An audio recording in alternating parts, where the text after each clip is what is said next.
welcome you all once again in the second session and the last day of Ind AS 105 lecture, non-current assets held for sale and discontinued operation. Friends, in the last class, we have talked about what is meant by non-current asset held for sale, and we will talk about discontinued operation in this particular session, right? I hope my voice is audible. Yeah, I hope my voice is audible for everyone. Okay, yeah. So students, we have talked about that this standard talks about the accounting requirements, the recognition, measurement of non-current asset held for sale. And when I say non-current asset held for sale, it includes individual non-current asset held for sale and group of asset held for sale, right? For covering under this particular standard, there should be a non-current asset which has been classified as held for sale. If there is a current asset which has been classified as held for sale, that will not come under the category of this standard. That will go under the respective standard. For example, inventory, right? For example, if there is a short-term investment, if short-term investment is held for sale, it will go under Ind AS 109. So friends, in the last class, we have also discussed if there is a disposal group, I mean to say group of assets held for sale. In that case, there could be a combination of non-current asset as well as current asset. Okay.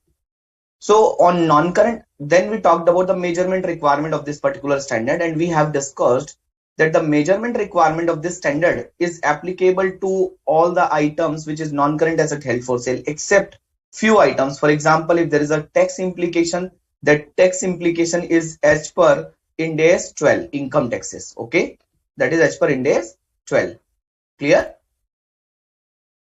So friends, then we have discussed that when a normal asset, when a PP, investment property, intangible asset has to be classified as a non-current asset held for sale.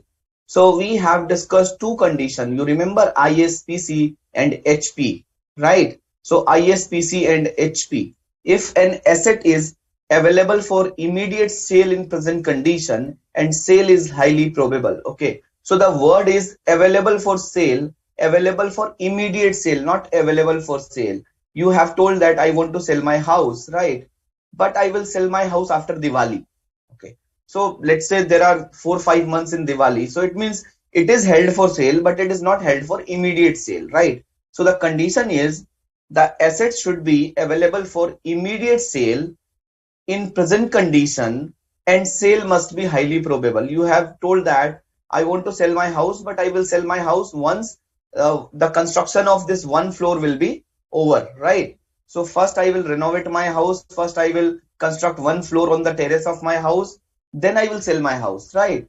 So it means the house is not available for immediate sale in present condition, right? So the first criteria should be satisfied, which is available for immediate sale in present condition and sale is highly probable. For looking at the immediate sale in present condition, the ability and intent both should be taken into consideration, right? Like in my two examples, there was an issue of intent, right? When I say intent, it means the person or the seller does not want to sell that house immediately. Okay.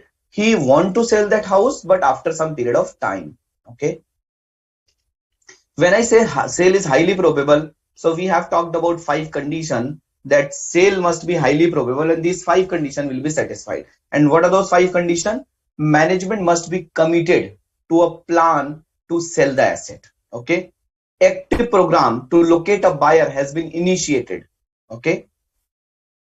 Actively marketed for sale at a price which is reasonable to market price. The first, the management must be committed. Second, active program to locate a buyer has been initiated. Third, it should be marketed at a reasonable price. Fourth, the sale should be expected to complete. The word is sale should be expected to complete. The transaction should be expected to complete within 1 year from the date of classification. And the classification criteria is not always seen at reporting date. The classification criteria could be at any date during the year, right? And this 1 year exception So normally the sale is highly probable when the transaction is expected to be completed within 1 year, and this go beyond 1 year in some circumstances. What could be the circumstances? Circumstances which is outside the entity's control. For example, there are some condition which is imposed by the buyer after firm purchase commitment has been obtained, right? After the agreement has been done, there are some condition which has been imposed by the buyer. Okay, so buyer has told that I want, of course, I am going to purchase this property, I am going to purchase this asset, but before that you need to perform these kind of conditions, right? These kind of work. Okay, probably. So we were expecting that it will be complete within 1 year, then COVID came, and there was a lockdown everywhere in the 2-3 months, right? So it is something which is outside the entity's control, right? We were about to transfer the property and get the registration formalities complete, but there was some issue was going on. The court, the we were not getting the date in the court for registration, right? So it is something which is beyond the entity's control. Okay, so if it is something which is beyond the entity's control, then if it will go beyond 1 year, even if it will be considered as sale, is highly probable. The last condition is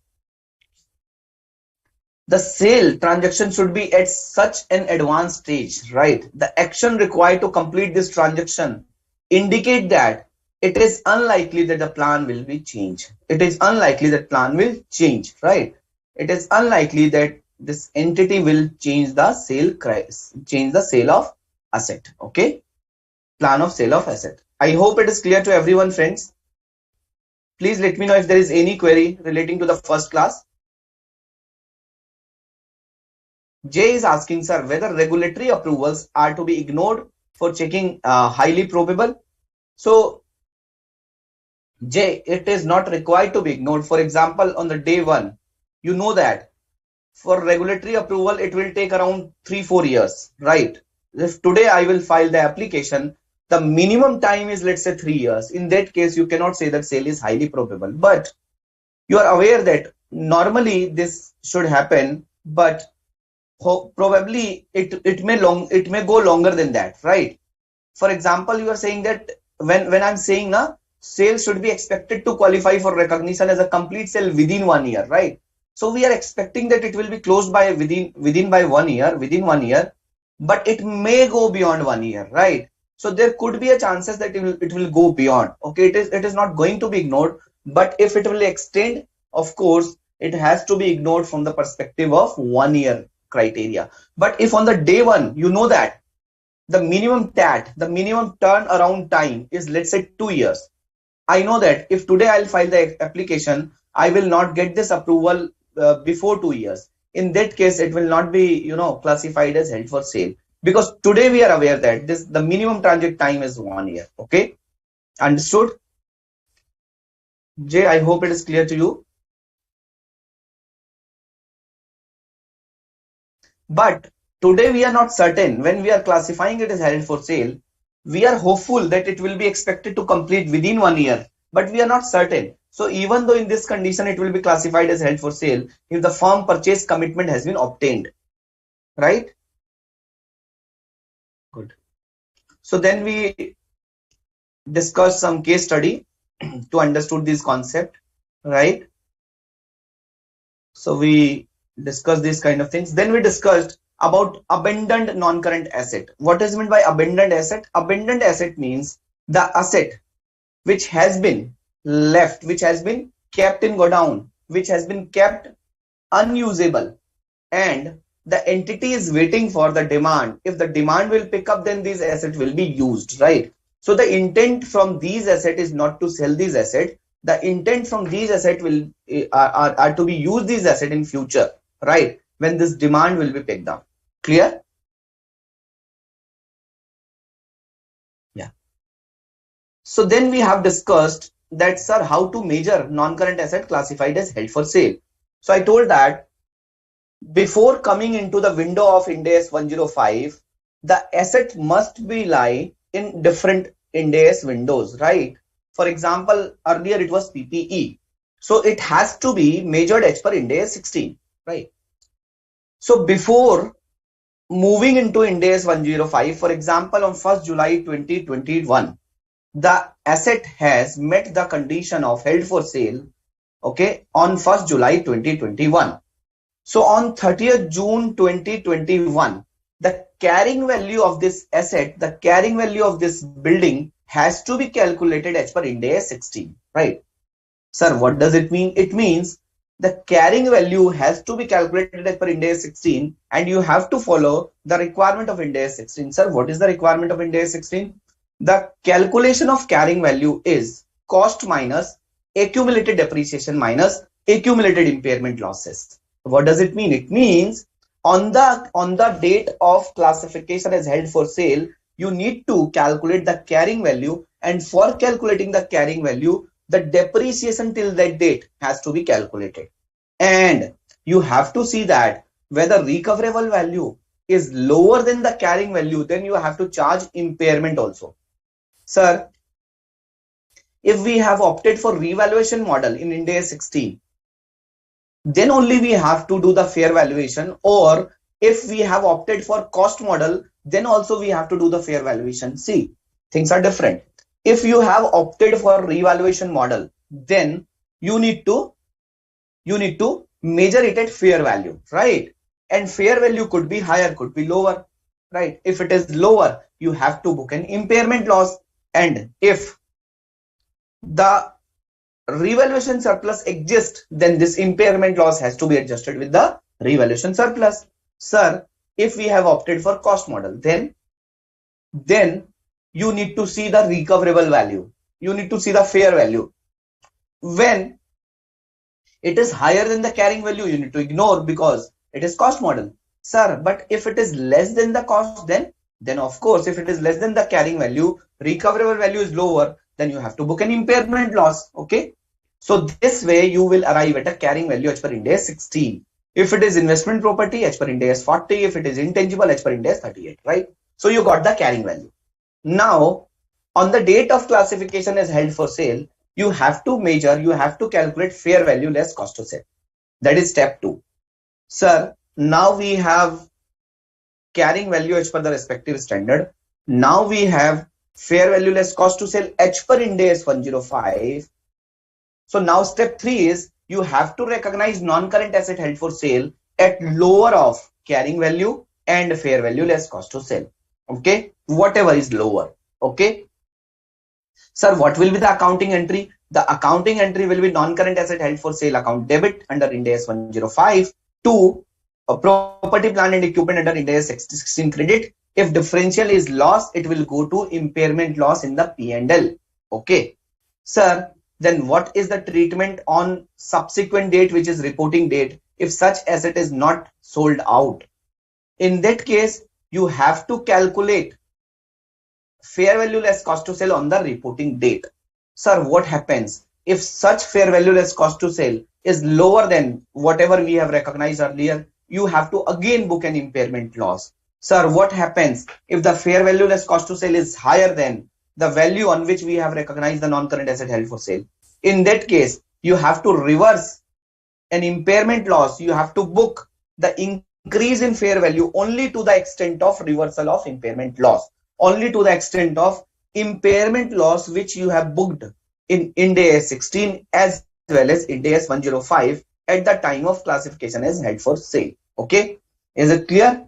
Is it clear? Sir, where this reversal will go? This reversal will go to P&L.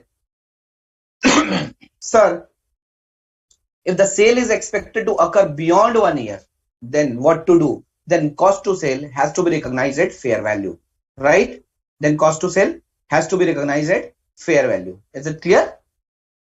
Depreciation or amortization ceases at the moment it is classified as held for sale.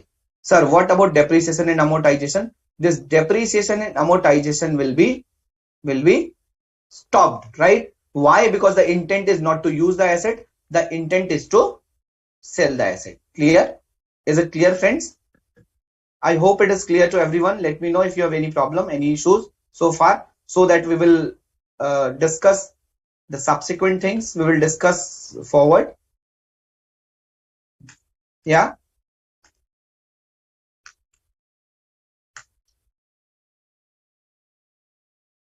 let me know if you have any challenge, anything which I need to discuss further.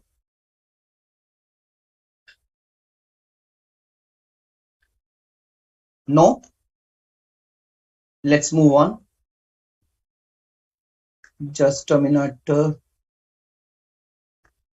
Yeah. So Srinidhi is asking, sir, can you discuss which one, Srinidhi? Uh, Study material page number 7.421. Okay. So let me look at that 7.421. And please let me know if this study material is visible.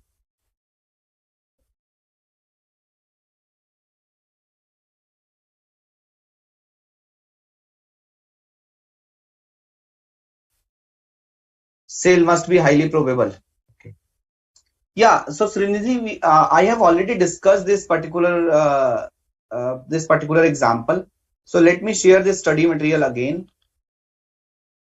Is it clear? Yeah. So the example number 6 is, at the end of the reporting period, ABC company's board of directors approved a plan to sell a non-current asset, right? So at the end of the reporting period, okay, the eventual disposal will require approval by a majority of the company shareholder through a formal vote, which will take place after the reporting period. At the end of the reporting period, a majority of the company shareholder have provided the company with signed irrevocable agreements stating that they will vote in favor of the disposal, right? The highly probable test is met because the shareholders have irrevocably committed to approving the transaction, and therefore the vote by the shareholder is merely a formality. So Srinidhi, at the end of the reporting period, the management is committed to plan to sell the asset, right? They have approved this plan. Now what happened? The disposal will require a shareholder approval, and shareholder approval will take place in the AGM, right? The shareholder approval will take place in the AGM, in the shareholders meeting. Okay.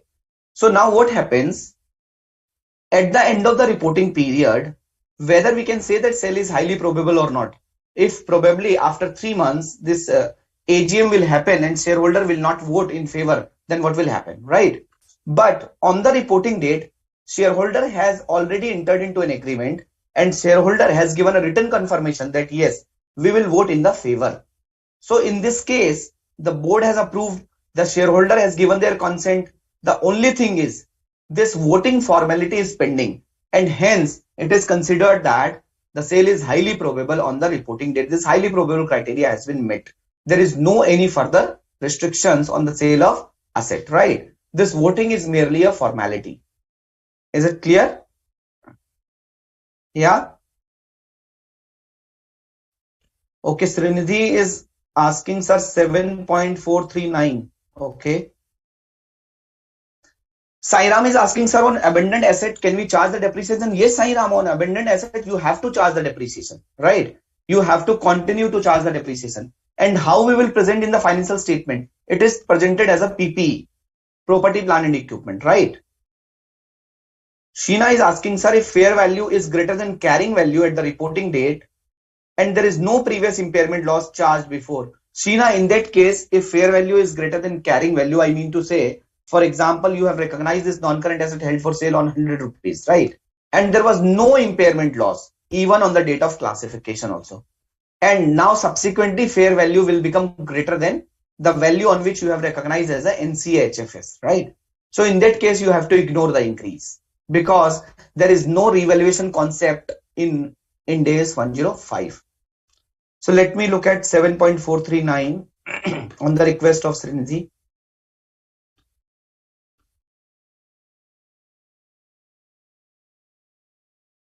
Page number 7.439.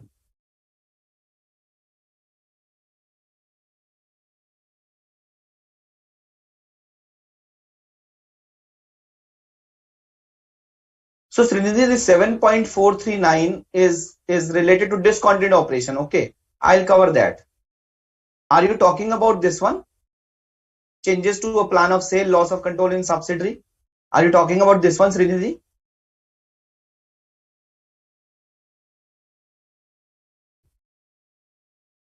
Example number 7, example number 6 is clear, sir. Doubt in example number 7. Okay. So example number 7, let me look at example number 7 at page number 7.421. Company XYZ holds an 85% interest in a subsidiary company ABC. At the year end, the board of directors of company ABC has approved a plan to sell a non-current asset to company XYZ. Okay. So at the year end, the board of subsidiary has approved a plan to sell a non-current asset to the holding company. The eventual disposal requires approval by a majority of subsidiary company shareholders through a formal vote, which will take place after the reporting period, right? So this asset has to be sold out from subsidiary to holding company, and the subsidiary company board has approved a plan to sell. So management is committed to plan to sell, but this disposal will require a majority of the company ABC shareholders formal vote, right, which will take place after the reporting date. For a transaction with major shareholder, in this case parent is the major shareholder, the minority shareholder are given protection in law if the value of the transaction exceeds a specified threshold. The law prevents company XYZ from participating in the formal vote on such a transaction, right? So friends,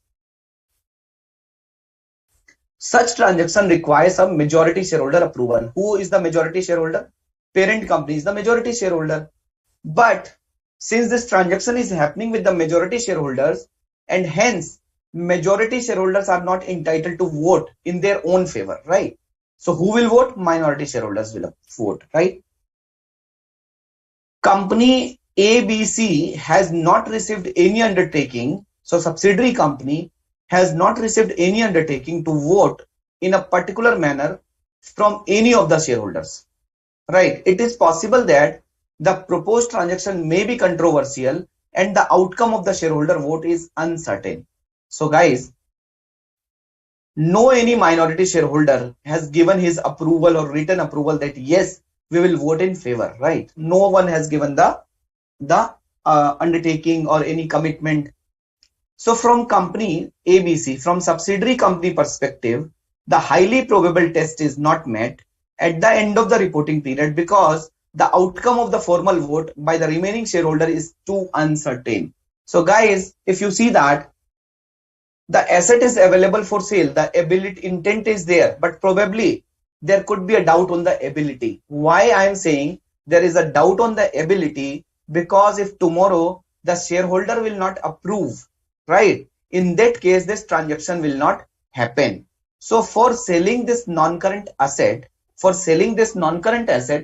what will happen? For selling this non-current asset, shareholder approval is required, and today minority shareholder approval is required, and there is no commitment from the minority shareholder whether they will approve or they will not approve. So till the time we will not get the confirmation or approval from the minority shareholder, yes, you can sell this asset, then there is a doubt on the ability to sell that non-current asset, right? So there is a ability issue here, and hence we cannot say that this transaction is available for immediate sale in present condition and sale is highly probable.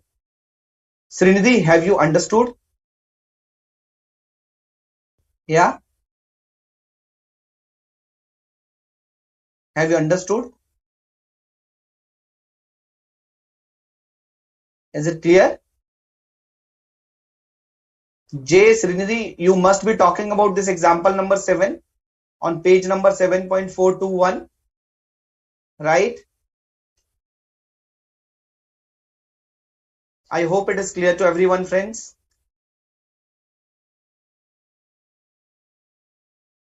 Good.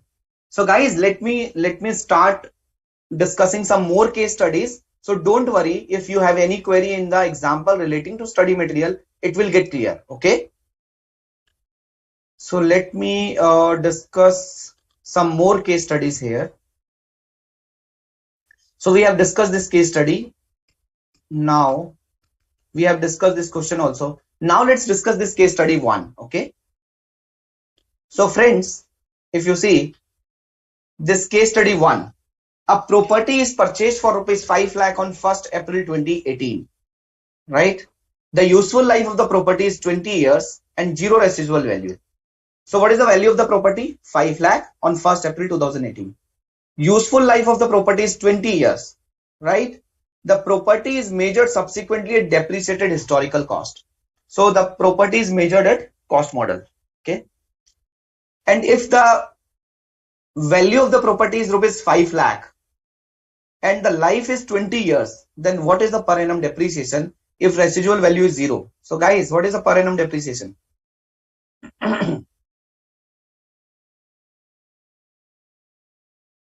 Yeah, what is the per annum depreciation in this case? Per annum depreciation is 5 lakh divided by 20, right? 25,000 rupees is the per annum depreciation, okay? On 30th September 2020. So this property was purchased on 1st April 2018, right? On 30th September 2020, that means after 2.5 years, 31st March 2019, 31st March 2020, and 30th September 2020. So after 2.5 years, it is decided that the property is to be classified as held for sale and classification criteria are met, right?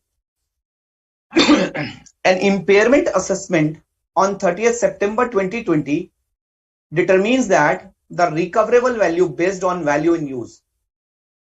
So you guys have already covered Ind AS 36 impairment of assets. And in impairment of assets, the meaning of recoverable value is higher of fair value less cost to sale and value in use. Is higher of fair value less cost to sale and value in use, right? So friends, if I talk about this particular standard, if I talk about the recoverable value, so recoverable value is higher of fair value less cost to sale and value in use. So recoverable value is given in this particular question. It is 4 lakh rupees on the basis of value in use. Probably value in use is higher, right? So friends, what was the step 1? The step 1 is to calculate the carrying value before classification is held for sale. You need to calculate the carrying value, right? As per Ind AS 16, property, plant and equipment. So what is the carrying value in this particular question? Tell me, what is the carrying value? Tell me what is the carrying value?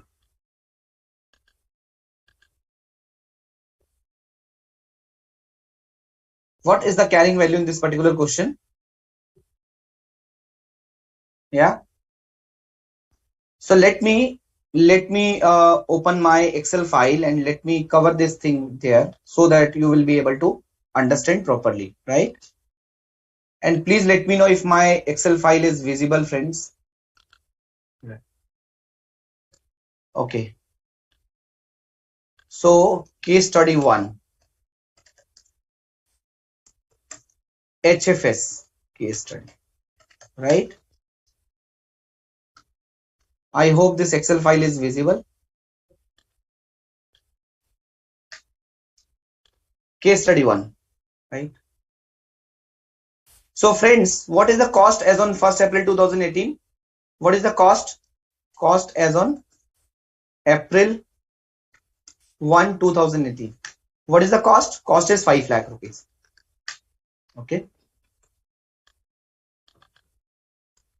What is the life? Useful life. Useful life is in years, 20 years. What is the residual value?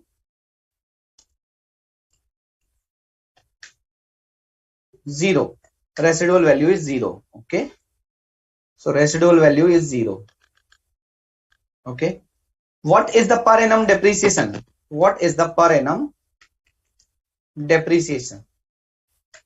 Per annum depreciation is 5 lakh divided by 20. Okay. So 25,000 rupees is per annum depreciation. Clear? Any doubt here? Yeah. Okay. So now, what is the date of classification as HFS? So date of classification as HFS is 30th September 2020. 20, right? Sorry, let's write here. September 30, 2020. Okay, right? So now we need to calculate. Now we need to compute. What we need to compute? We need to compute the carrying value H per Ind AS 16. So first step one, calculate carrying value H per Ind AS 16 before the date of classification.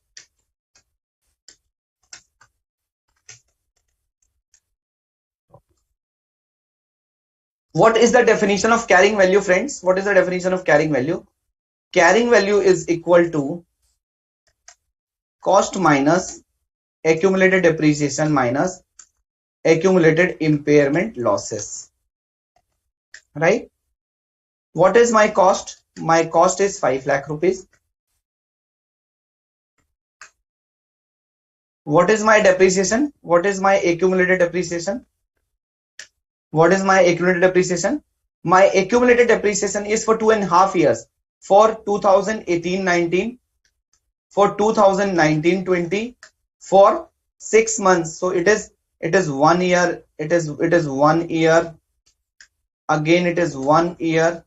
It is 6 months now. So this is your September 20. Okay, September 20. So what is your depreciation? 25,000 per annum depreciation. Again 25,000 per annum depreciation, and this is for half year. So what is my carrying value before impairment? What is my carrying value before impairment? My carrying value before impairment is how much? 4,37,500 before impairment. In this question, the recoverable value is also given. The recoverable value is given, and we are aware that if the recoverable value is lower than the carrying value, then there is an impairment. And recoverable value of 4 lakh rupees is given. What does it mean? It means there is an impairment loss also. H per Ind AS 36, right? So how much impairment loss will be there? 37,500 impairment loss will be there. Okay, so this is your recoverable value. Okay, this is your recoverable value. So carrying value before impairment, impairment loss 37,500, and this will become finally your carrying value after impairment. Why? Because your recoverable value is 4 lakh, and in this case your carrying value will be reduced and will be equal to recoverable value. So carrying value after impairment is rupees 4 lakh, right? It is rupees 4 lakh. Clear? Is it clear? Carrying value after impairment. So step 1 is clear. Now what is step 2? Step 2. Calculate fair value less cost to sell on the date of classification as HFS, right? Calculate fair value less cost to sell on the date of classification as HFS, right? Clear? So the fair value less cost to sell in this question is given at 1,90,000. Fair value less cost to sell is given as, sorry, 3,90,000 in this question. What is your step 3?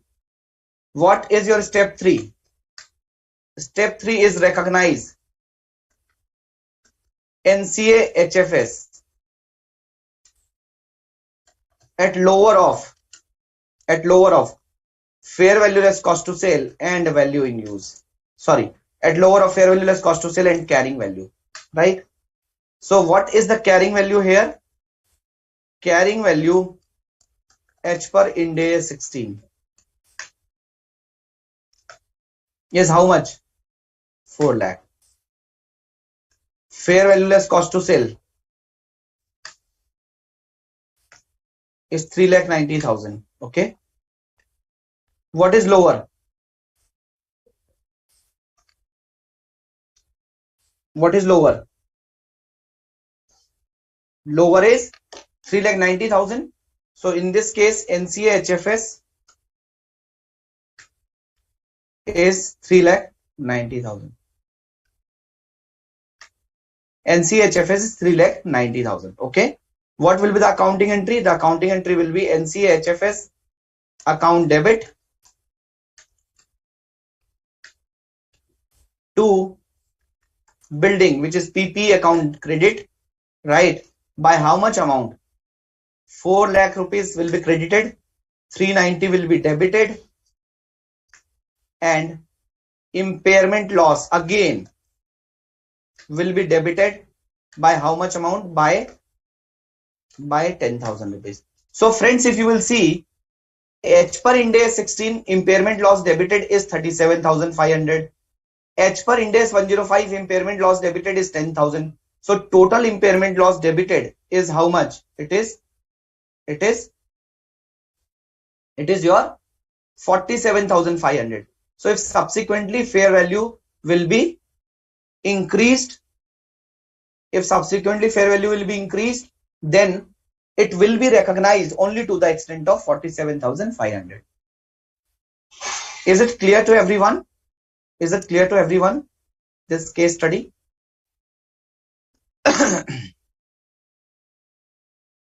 Yeah, very good. Sheena has already answered this.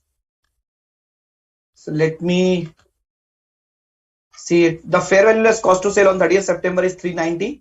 So what is the carrying value of the property immediately before reclassification as HFS, right?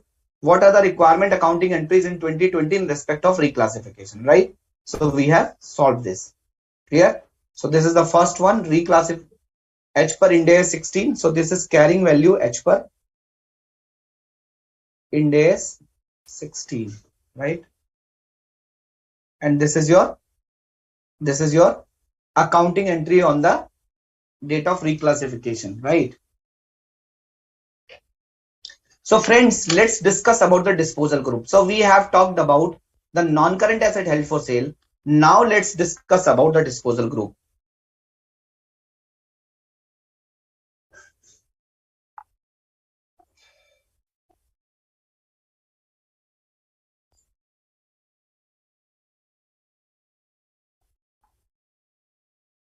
Right? So let's discuss about disposal group. What is meant by disposal group? So we have already discussed that the disposal group is a group of assets and liabilities, right? And disposal group is like a cash generating unit. Disposal group is like a segment, right? It is like a cash generating unit. Okay. So your cash generating unit also includes goodwill. And let me here talk about Ind AS 36 concept just to recall, just to revise, just to revisit. You guys must have understood the allocation of impairment loss in the cash generating unit. Are you able to remember that concept? Allocation of impairment loss in the cash generating unit, right? If there is a cash generating unit, then we have discussed 3-4 concepts. The first concept was if there is a goodwill in the cash generating unit and there is an impairment loss in the cash generating unit. So first of all, goodwill will be strike off. Goodwill will be hit by the impairment loss will be charged to goodwill first, right? If there is a subsequent impairment loss, if still there is some impairment loss which is unallocated, so it has to be allocated in the pro rata ratio of the asset, in the ratio of the asset pro rata basis, on the pro rata basis. But if a particular asset which is already at fair value, which is already at market value, which is already at recoverable value, so on that asset, further impairment loss will not be allocated, right? Is it clear? So likewise, in case of a disposal group, so let's see how will we deal with the disposal group accounting treatment and measurement in Ind AS 105, right? So following details are given for entity A: goodwill, property, plant and equipment, inventory, financial assets, financial liabilities, right? And the carrying value has been given as on 31st December 2020. And these numbers are in $1 million. In your example, in your exam, the number should be in rupees, in INR, okay? And this is a calendar year question. So it doesn't matter if it is a calendar year or if it is a annual financial year, right? Like 31st March. Even in India, there are some companies which are, reporting into the calendar year concept, like Nestle, like Ambuja Cement, right? these companies are preparing their financial statement from January to December, right? So friends, let's talk about this particular case study and understand how this disposal group accounting and measurement has to happen under Ind AS 105, right? So following details are given for entity A for this disposal group held for sale. Goodwill is 16 million. Property, plant and equipment is 28 million. Inventory is 20 million. So if you will see, this goodwill and PP is your non-current asset, right? This inventory is your current asset. This financial asset, financial liabilities could be current, could be non-current, right? This is a liability. This is an asset, right? So the total value, the total carrying value of the disposal group held for sale, the total carrying value of the group held for sale, the group of asset held for sale is 67 million. The total value of the group is 67 million. Okay. Now, under Ind AS, property, plant and equipment. Now just remember those three steps. What were those three steps? Step 1, calculate the carrying value as per the respective standard immediately before classification as held for sale. Immediately.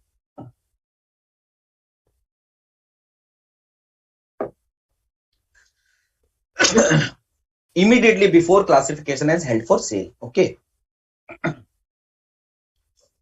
What was the step 2? The step 2 was to calculate fair value less cost to sale. The third step was to measure non-current asset held for sale or group of asset held for sale at lower of carrying value and fair value less cost to sale, right? These were the three steps and we will go by those three steps. Under Ind AS, PP would be stated at 26 million. It is given at 28 million, but the carrying value of the PP is 26 million before classification is held for sale. And inventory is 18 million. Inventory is 18 million. It is 20 given here, but when we apply Ind AS 2, so cost or NRV, whichever is lower, it has come down to 18 million, right? The fair value less cost to sale of the disposal group is 47 million, right? And the fair value less cost to sale is given here. Step 2 is given here. For step 1, some information is given here. Assume that the disposal group is qualifies as held for sale, okay? And this disposal group is qualifies as held for sale. You are required to show how the disposal group would be accounted for in the financial statement for the year ended 31st December 2020. Okay. So this thing has to be taken into consideration while discussing how this allocation has to happen. I hope question is clear to everyone. I hope so. Yeah. So let me go to my Excel file and discuss this particular case study, right? Please let me know if my Excel file is visible. This is your HFS case study. Now this is your disposal group case study.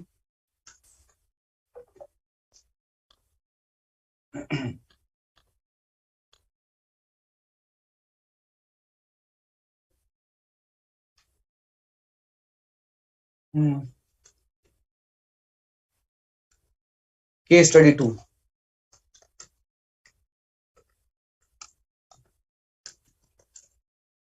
So friends, in accounting, in financial reporting, there are so many common concepts, right?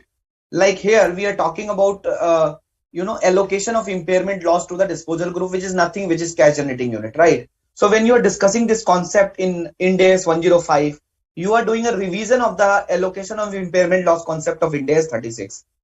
When you are computing this under the step 1, when you are computing the carrying value as per the respective standard, somehow you are revising your concept of Ind AS 16 and Ind AS 38 or Ind AS 40, right? So whenever you are studying your financial reporting subject, right? So you have to, in a situation to connect the concepts, right? So this will help you a lot. Why? Because, at a time when you are dealing with a particular standard, probably you are doing a revision of 2-3 standards. I'm not saying completely, but yes, you are doing a revision of at least some concept of the different standards as well, right? So you have to think about how this standard is connected with the other standard, right? So now coming to the disposal group held for sale, first of all, let's discuss about these items.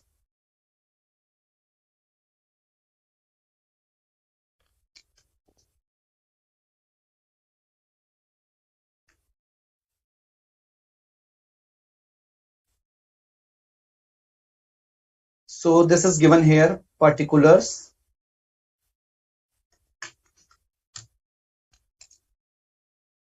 The carrying value is given in this question. What is the carrying value? The carrying value of goodwill is 16 million. The carrying value of PP is 28. The carrying value of inventory is 20. And the carrying value of financial asset is 17 and the liability is 14. And the total value is how much? It is given at 67 million is given here, right? Now let's talk about step 1. What was the step 1? The step 1 was carrying value on the date of HFS, right? Carrying value on the date of HFS.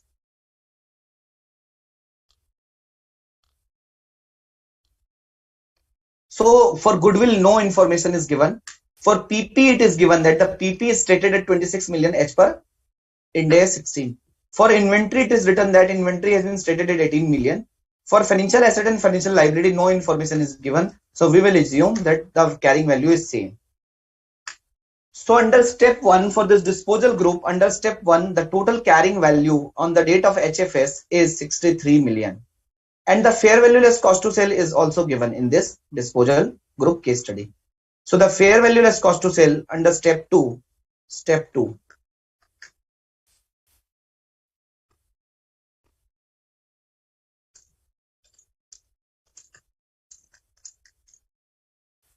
the fair value less cost to sell is given at how much? 47 million, right? 47 million. So if the fair value less cost to sell is 47 million, then, and your carrying value as per step 1, carrying value on the date of HFS is how much? 63 million, right? So what is the impairment loss? Step 3, recognize at lower. So what is lower? So lower is 47. So in that case, what is impairment loss? What is impairment loss in this case? The impairment loss is 16 million. 63 minus 47, right? So this is 67 million. So now the fair value is less cost to sell. Step 2. FV less CTS. So it is your 47 million.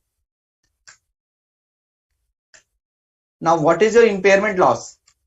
What is your impairment loss? So I'll write this step 2 on the right side.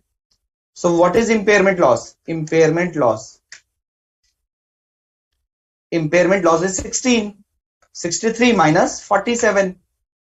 So it means, so friends, so this is for the disposal group. Now how to allocate the 16 million in these assets? So this, first of all, as per Ind AS 36, if there is a impairment loss in the disposal group or on the cash generating unit, so first of all friends, this impairment loss has to be charged to goodwill. Now what is the value of the goodwill? The value of the goodwill is 16. So this entire impairment loss should be charged to goodwill, right? Sir, then what is the revised fair value less cost to sell of these individual assets? So the revised fair value less cost to sell would be 0 for goodwill, and for remaining asset it will be as it is. Sir, what happens if the impairment loss would have been 20 million instead of 16 million? Then what will happen? Right? Then what will happen? If this impairment loss would have been 20 million instead of 16 million. In that case, this PPE, this remaining 4 million would have been charged to the PPE. Sir, whether the impairment loss should be allocated to inventory, financial asset or financial liabilities, also answer is no. Because financial asset and financial liability by default as per Ind AS 109 will be at fair value. Inventory by default will be at net realizable value, right? So additional impairment loss would not have been charged. Sir, apart from property, plant and equipment, if there could be a patent, if there could be a software, then as per Ind AS 36, of course, we will charge this additional impairment loss over and above of goodwill in the ratio of that software and property, plant and equipment on the on a pro rata basis on the ratio of their carrying values, right? Is it clear? Is it clear, friends? Is it clear? Yeah. So what will be the accounting entry? Accounting entry will be disposal group, HFS, debit 47 million to to what? To these assets, to goodwill, to PPE, to inventory, to financial assets, to financial liability, right? So these will be credited by how much amount? These will be credited by this amount.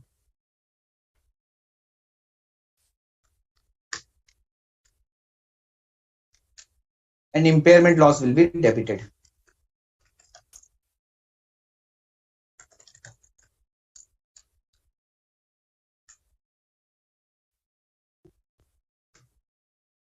Okay. And now this disposal group held for sale has to be shown.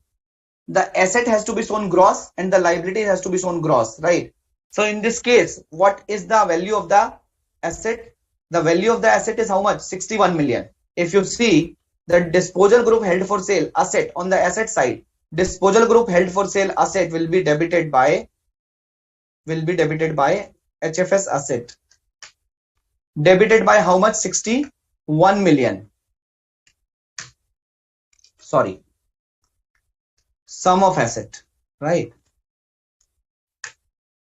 And now liability will be credited. Liability will be credited to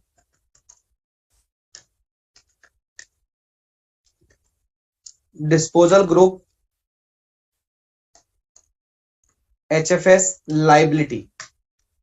This will be credited by how much amount? So liability will be credited by 14 million, right? So friends, the disposal group held for sale is 47 million, but 61 million is asset and 14 million is liability, right? So this is the example, okay? Right? Is it clear? Yes. So one of the participant is saying, sir, this is not correct. Financial liability will be debited. You are right. You are right.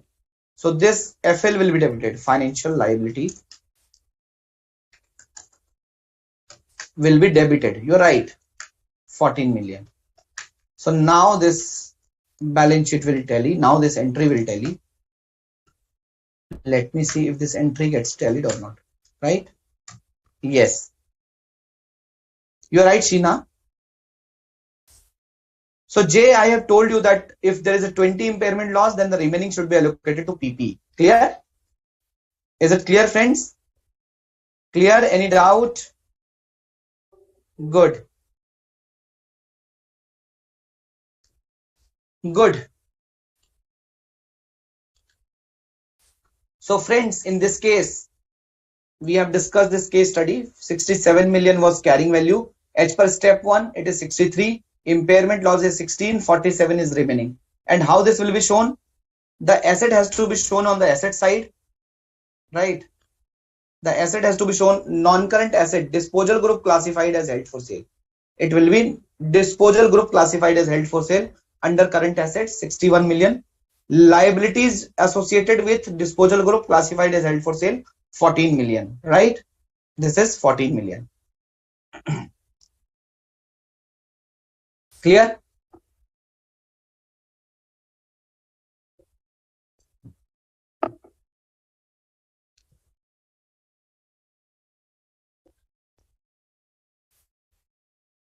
Is it clear, friends?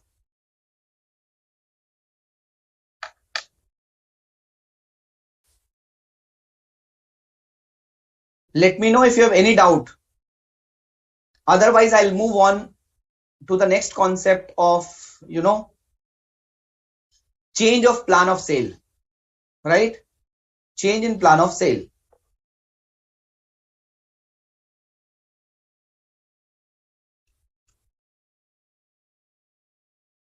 changes to a plan of sale. What does this mean? Changes to a plan of sale. So for example, if an asset has been classified as held for sale, but due to some reasons, the entity has decided to change the plan. For example, earlier the entity was dealing into sanitizer manufacturing, right? Before COVID. So the company was having 3 plants. And due to the lower demand, the company has decided to dispose of 1 plant and has decided to continue with the 2 plants, manufacturing in 2 plants. But when this COVID came, everyone was started manufacturing sanitizer. So when this COVID came, the demand picked up for sanitizer, and instead of scrapping or disposing 1 plant, the company was deciding about the expansion of the business, and the company has decided to purchase 1 more plant. So if they are thinking about purchasing 1 more plant, then why they will dispose of their existing plant, right? So they have changed their mind. They have discussed with the buyer. They have changed the mind, and they have changed the plan to a sale of the asset, right? So sir, if there is a change in plan of sale of asset, then how this situation has to be dealt with? Why? Because earlier the life was very simple. As per Ind AS 16, 40 and 38, the accounting was going on, right? If the company has opted for a cost model, then once the asset has been recognized, the depreciation or amortization has to happen. And if there is an impairment, the impairment loss is required to be charged, right? If there is a revaluation model, then you need to revalue the asset. You have to book the revaluation surplus. And if subsequently there is a loss, you have to adjust it with the revaluation surplus, right? So this was the thing. Now, sir, you have told if the entity has decided and to sell the asset, non-current asset held for sale. So then on the date of classification, such asset has to be recognized at lower of fair value as cost to sell and carrying value as per the respective standard. And sir, we need to book an impairment, and subsequently we should not charge depreciation and amortization. And now after 1 year again you are saying, let's again go back to Ind AS 16. So first we were in Ind AS 16. We come back to, we came to Ind AS 105. Now you are again saying, let's come back to Ind AS 16 again. So sir, earlier it was PPE and we were doing an accounting under Ind AS 16. Now we go back to NCA HFS. So we move to NCA HFS and we have started doing this accounting as per Ind AS 105, right? Now you're again saying that let's go back to Ind AS 16 again. Then how to do this accounting? So standard says that when you came from 16 to 105, you have recognized the non-current asset held for sale at the lower of fair value less cost to sale and carrying value. When again you are moving from 105 to 16, you should recognize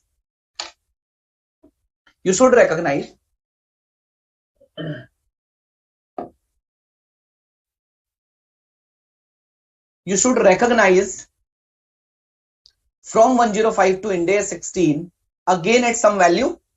So you will credit non-current asset held for sale and you will debit PP. But at what value, sir? On the date of change of plan, standard says that when it will be removed from 105 category and come back to 1648 or 1640 or 38 category, in that case you have to reclassify and remeasure this asset at a lower of what? Lower of carrying value. If this asset, अगर इस asset को कभी भी non-current asset held for sale classify नहीं किया गया होता, तो इस asset की आज की डेट में carrying value क्या होती? What would be the carrying value of this particular asset had this asset never been classified as held for sale? If this asset would continue to be there as a PPE, then what would be the carrying value as on the date of change of plan? right? And recoverable value on the date of change of plan. So first step, we need to compute the carrying value if this asset never been classified as held for sale. Second, we need to compute recoverable value on the date of change of plan. Sir, what is recoverable value?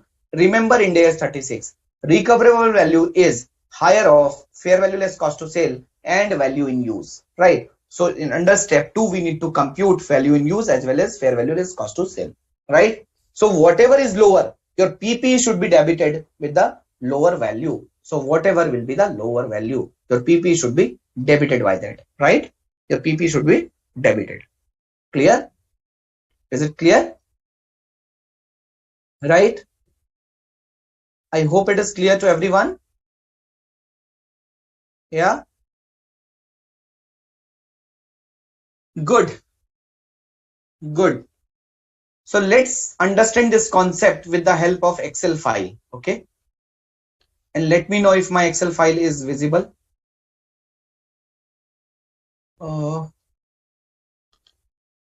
Yes. So concept of change of plan, right?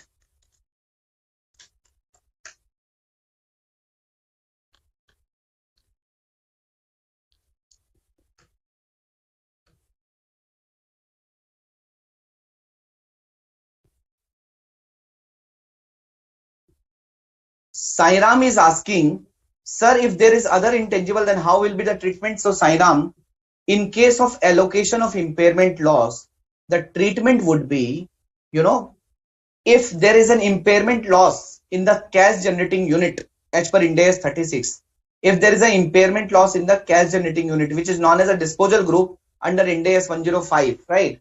So if there is an impairment loss, first of all, the impairment loss should be charged to goodwill if goodwill is there in the cash generating unit, right? If remaining impairment loss will be left, if there is a impairment loss, still there is an impairment loss, it has to be allocated pro rata on the basis of carrying values of the other assets. But if there are some assets which are already at fair value, those assets impairment loss is not required to be charged. Financial asset and financial liability, if I talk about, they are always at a fair value. If I talk about inventory, that is at net realizable value. Cost or NRV, whichever is lower. So it is already at lower, right? And J, why allocation is made first to goodwill, you have to read Ind AS 36.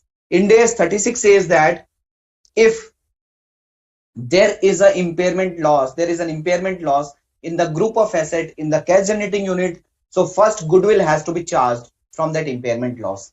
If still there is some impairment loss which is left out, so that impairment loss has to be charged to other asset on a pro rata basis.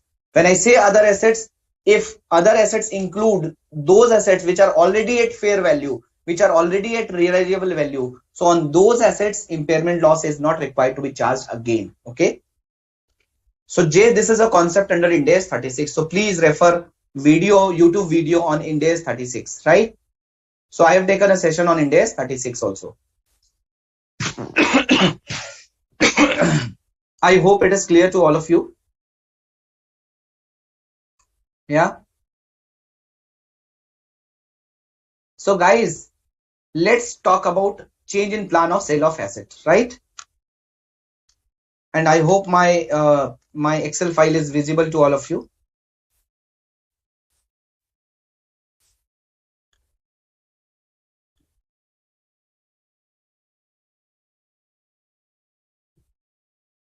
Yeah. Change in plan of sale. Change in plan of sale, right? So in case of change in plan of sale, the asset is going to be reclassified to normal category again, right? So in case of change in plan of sale, the asset is going to be reclassified in the normal NCA category again. When I say normal, means Ind AS 16 38 and 40, right? Ind AS 16, 38 and 40. Okay.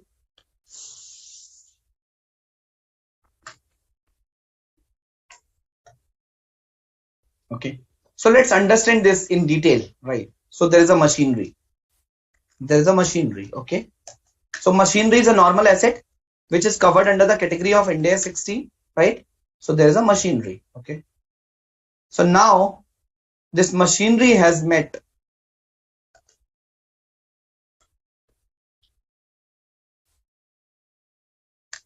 the criteria of HFS, right? So this machinery will become NCA-HFS, non-current asset held for sale, right? And under Ind AS 105, the accounting will be as per Ind AS 105, right? Okay. Clear?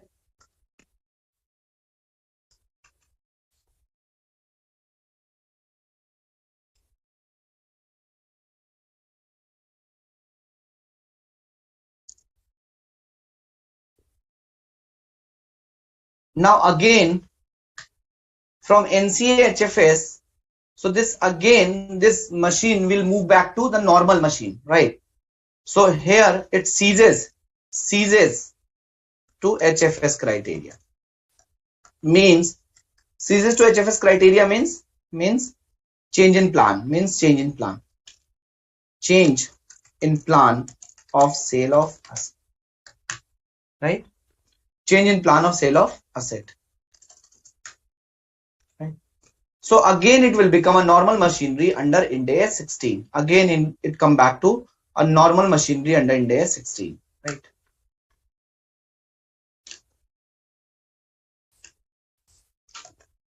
Under Ind AS 16. Clear? Is it clear? Yeah. So now how to deal with this? So when this machinery was under Ind AS 16, so the accounting was under Ind AS 16, but when it met the NCA-HFS criteria, then what we have done? When it met the NCA-HFS criteria, in that case, what we have done? Lower of step 1 and step 2. So it has been recognized at lower of step 1 and step 2. What was step 1? Step 1 was calculate carrying value as per Ind AS 16 and then calculate fair value less cost to sell as per Ind AS 105. For example, this machinery was on 1st April 2019. On 1st April 2019, this machinery was purchased. Okay. And what was the cost? The cost was, for example, 5 lakh. And the life was 10 years. The life was 10 years, right? The cost was 5 lakh. The life was 10 years. So in this, and this machinery was, let's say, on 30th June 2020, on 30th June 2020, this machinery was classified as held for sale. So in this case, what will happen? In this case, what is the cost? What is the cost? So cost is 5 lakh. Now what is the accumulated depreciation? Tell me, what is the accumulated depreciation? So the accumulated depreciation will be calculated for 1 year and 3 months till 31st March 20 and 30th June 20. So how much amount? So per annum depreciation is 50,000. So 50,000 plus 12,500. Okay. 62,500. Right. So what is your carrying value? What is your carrying value? Under step 1. What is your carrying value? Assuming there is no, the carrying value is 437,500. So just assuming that there is no impairment. Okay. Right. Step 2. Your fair value less cost to sell is, for example, your fair value less cost to sell is 4 lakh rupees, right? Under Ind AS 105. So what is lower? So at At which value it has to be recognized? Step 3. Recognize it lower. And what is lower? Lower is 4 lakh. So this 37,500 will go to the P&L. So what is the charge in P&L? What is charge in P&L? Charge in P&L should be 37,500. 437,500 minus 4 lakh.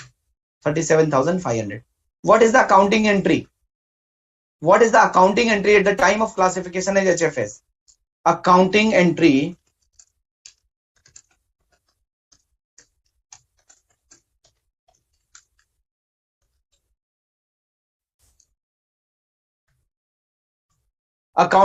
at the time of classification as HFS. What is the accounting entry?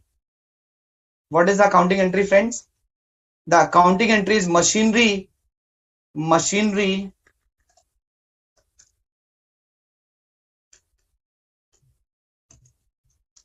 NCHFS debit, machinery, NCHFS debit. Okay. Impairment loss, P&L debit. 2 machinery PP, 2 machinery PP credit, right? So accounting entry machinery NCHFS debit by 4 lakh, machinery PP credit by 4,37,500. Impairment loss will be debited by 37,500, right? So this is the accounting entry. This accounting entry is clear to everyone, right? So this we were talking about. Okay. This is clear to everyone. Okay. So now, friends, we are discussing from NCHFS again. It is going back to the normal asset. For example, on 30th June 2020, it was classified as held for sale. Now on 31st March 2021, again there is a change in plan, and it is again moving back to the normal asset. It is again moving back to the normal machinery. Okay. So friends, what is the concept? The concept is, what is the concept? The concept is, at the time of change in plan, at the date of change in plan of asset, at the date of change in plan of sale of this asset has to be recognized at lower of. This asset has to be recognized at lower of what? Step 1. What is the step 1 here? Carrying value on the date of change in plan had the asset never been classified as HFS. अगर ये asset कभी भी HFS classify नहीं होती तो क्या value होती है? Step 2, recoverable value. So it has to be recognized at lower of. Carrying value on the date of change in plan had the asset never been classified as held for sale, and recoverable value. Okay, and recoverable value. Clear? And recoverable value. I hope it is clear to everyone, right? And what is meant by recoverable value on that date? Recoverable value on that date. What does it mean? It means higher of fair value less cost to sell and value in use. This concept is as per Ind AS 36, impairment of assets, right? So friends, please tell me, as per step 1, please tell me, as per step 1. What was the step 1? Carrying value if this asset is continued as PPE since beginning. तो carrying value क्या होती?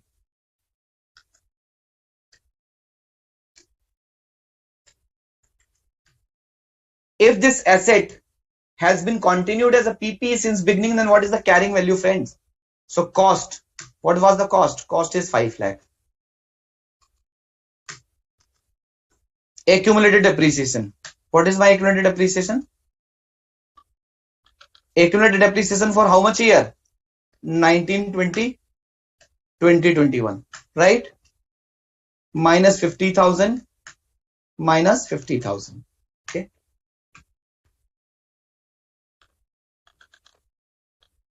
So what would be the carrying value? What would be the carrying value if this asset never been classified as held for sale? What would be the carrying value? Please tell me.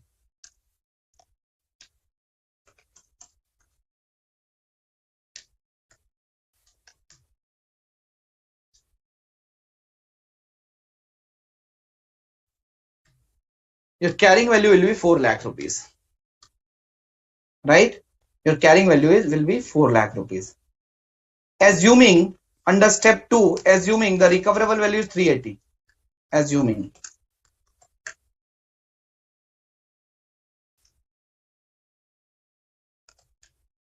recoverable value is 3,80,000. Okay.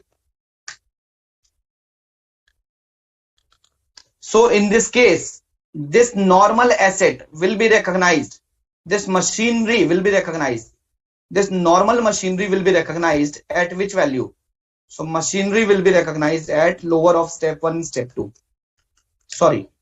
Yes, this is machinery. Yes, machinery will be recognized at lower of what? 480 and 380 and 4 lakh, which is 380. Lower of step 1 and step 2, right? Now, what will be the accounting entry at the time of change in plan? Accounting entry at the time of change in plan of HFS. So what will be the accounting entry? Machinery PPE account debit. Machinery PPE account debit to machinery NCA HFS account. HFS account.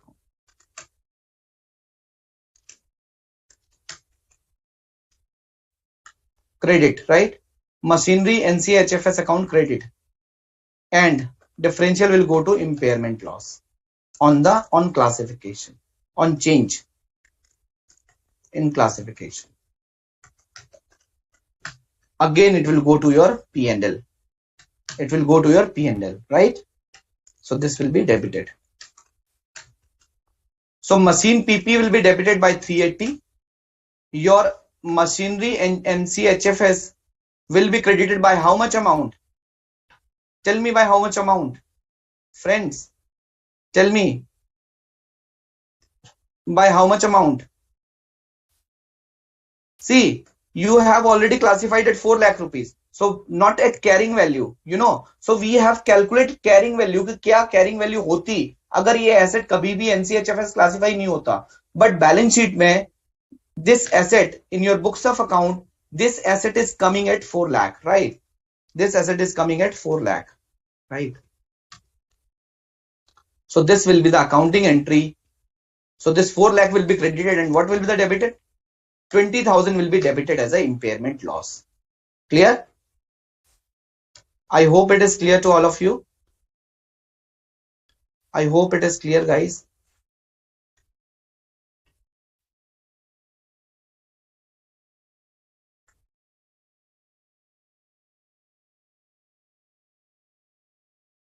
Yeah, I hope it is clear. Machine PP will be recognized at lower of recoverable value and carrying value, right? Carrying value what? So you have calculated the carrying value. If this asset never been classified as held for sale, then what could be the carrying value, right? And then the differential has gone to the impairment loss. Clear? Is it clear? So friends, it's 8:25 now. Let's have a break for 10 minutes, right? So after the break, we will cover one case study on change in plan of sale.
I hope my voice is audible.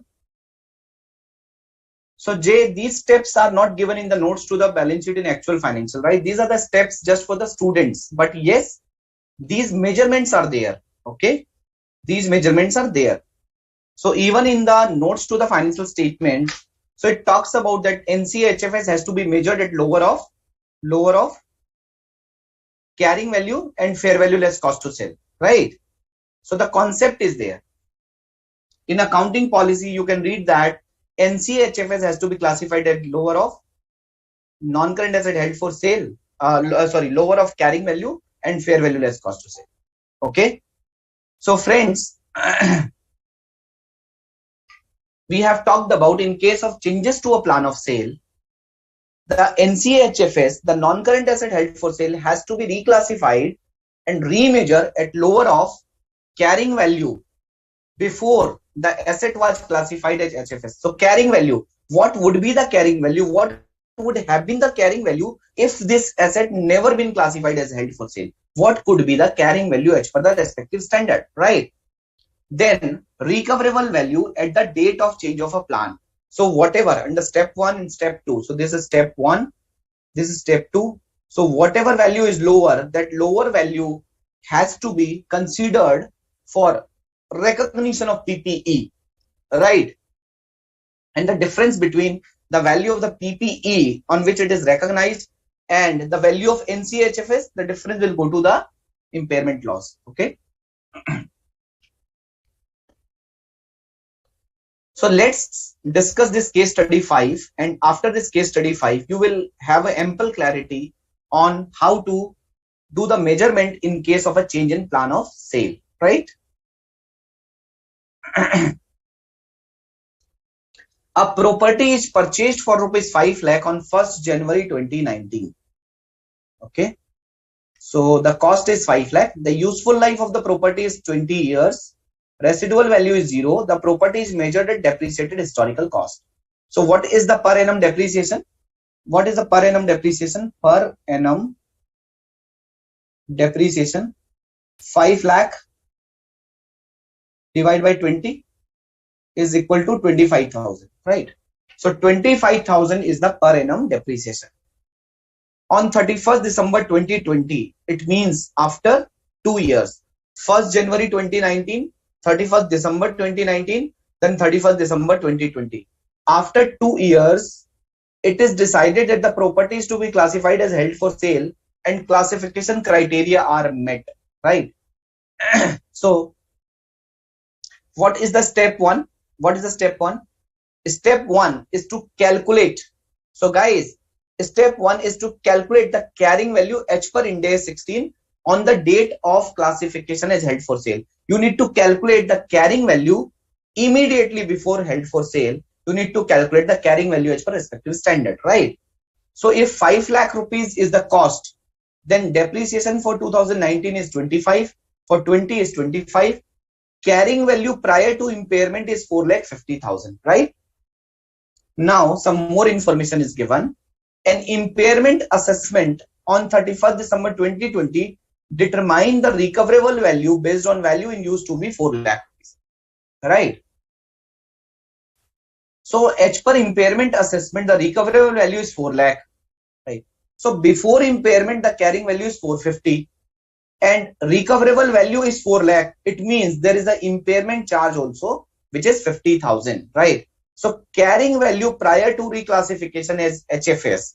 So carrying value prior to reclassification as HFS is rupees 4 lakh. So this is as per step 1. This is as per step 1, right? So step 1 as per Ind AS 16. Okay. So as per Ind AS 16, cost minus accumulated depreciation minus accumulated impairment losses is equal to your carrying value. Your carrying value is rupees 4 lakh, right? Carrying value is 4 lakh as per Ind AS 16. Now question says that the fair value less cost to sell on 31st December 2020 is 3,90,000. Step 2. Under step 2, your fair value less cost to sell is given, right? So under step 2, your fair value less cost to sell is given, and which is given at 390. So NCA HFS, what will be the accounting entry? NCA HFS account debit, NCA HFS debit by how much? So NCA HFS has to be debited by 390. 2. PPE credit, PPE has to be credited by 4 lakh. Impairment loss debit by 10,000. Right? Impairment loss has to be debited by 10,000. Okay? Clear? Is it clear? Now, after 1 year, at 31st December 2021, there is a change in plan. And the property no longer met the criteria to be classified as held for sale. There is a change in plan and the property no longer met the criteria of held for sale. So on 1st January 19, the property have been purchased. Till 31st December 20, it was PPE. On 31st December 20, it was classified as held for sale. And on 31st December 21, it was again go back to PPE, right? There is no change in the useful life of the property at any point of time.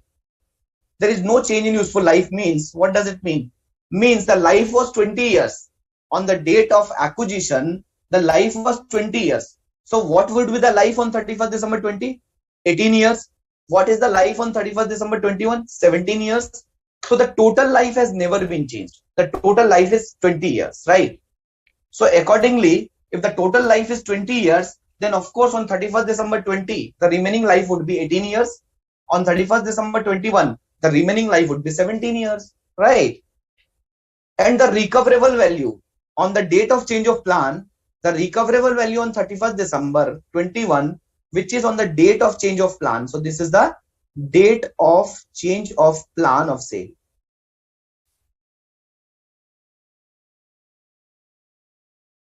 The recoverable value is given at 3,85,000, right?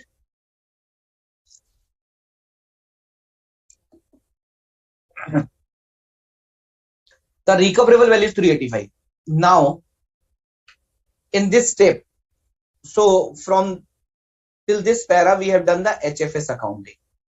Now we have to do the change of HFS accounting. So friends, recoverable value is given. So how to calculate how to calculate the step 1? And what was the step 1? What would be the carrying value as on 31st December 21 if this asset had never been classified as held for sale? So how to calculate the carrying value as on 31st December 21? So guys, tell me how to calculate the carrying value as on 31st December 2021. What was the carrying value H per Ind AS 16 on 31st December 20? What was the carrying value H per Ind AS 16 on 31st December 20?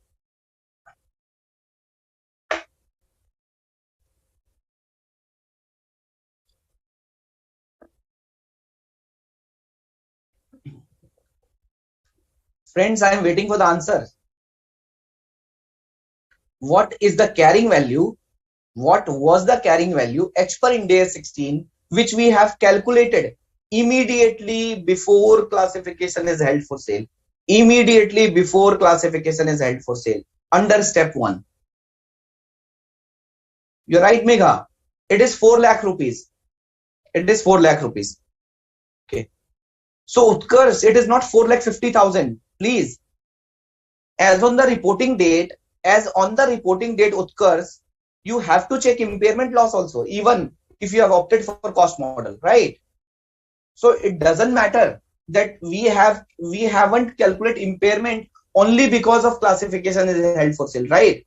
Prior to, I have told you that prior to classification as held for sale, you need to compute impairment loss also. So that is why the definition of carrying value is cost minus EGDEP minus impairment losses, right?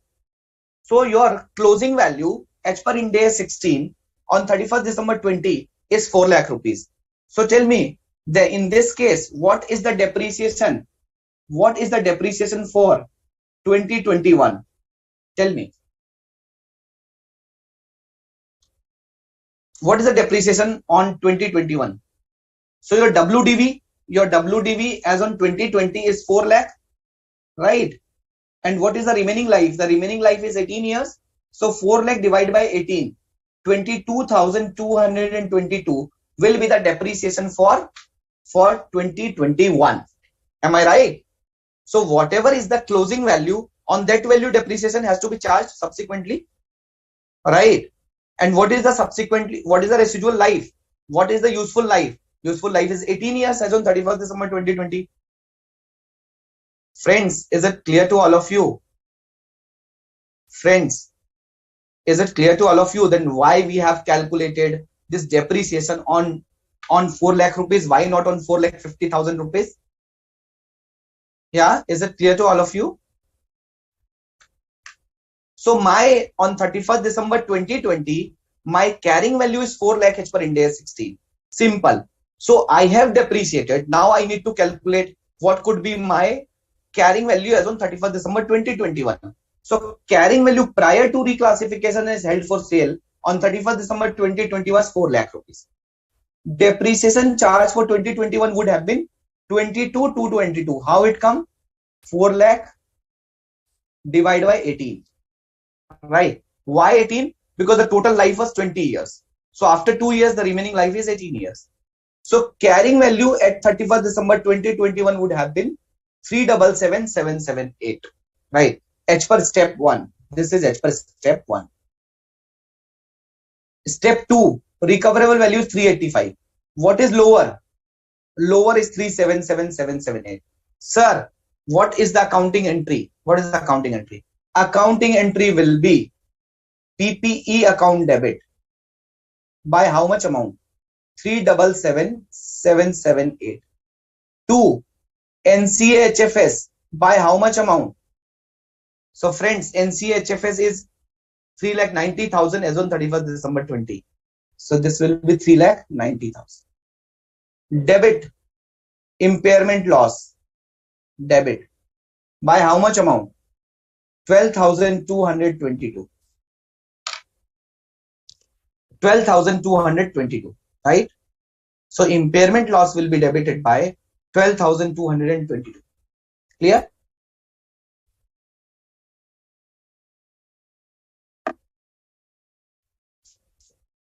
Clear, friends? I'll take a pause here. But if we are charging on SLM basis on original cost, straight line depreciation would not apply 25K. So J, Sheena and Sainam, the depreciation has always been a prospective, right? The depreciation is always prospective. For example, when you have purchased an asset on 1st January 2019, so the asset was 5 lakh rupees, right?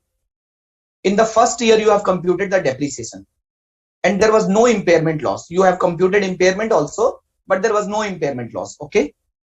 So at the end of the first year, the residual value is how much?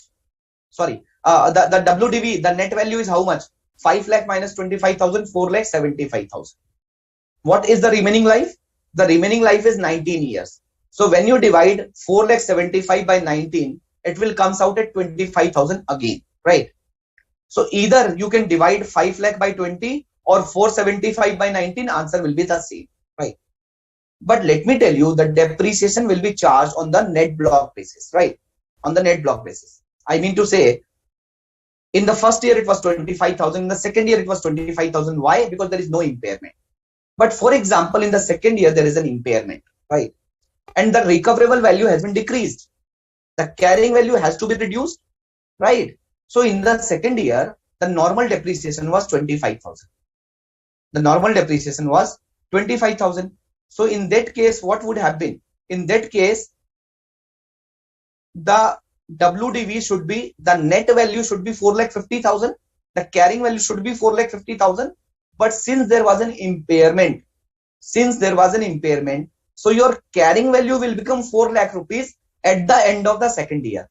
Now you tell me, you have to depreciate this 4 lakh in the next 18 years, or you will depreciate 4,50,000 in the next 18 years. You will depreciate only the carrying value which is there in the books of accounts, right?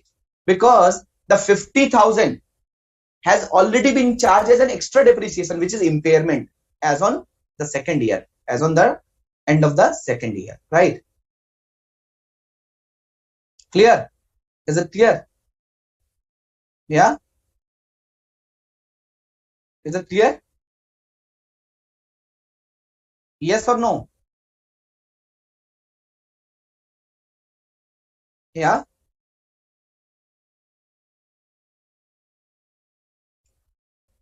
So Sina, in the previous question, if you see, we have calculated on original cost because there was no impairment loss, right? There was no impairment loss.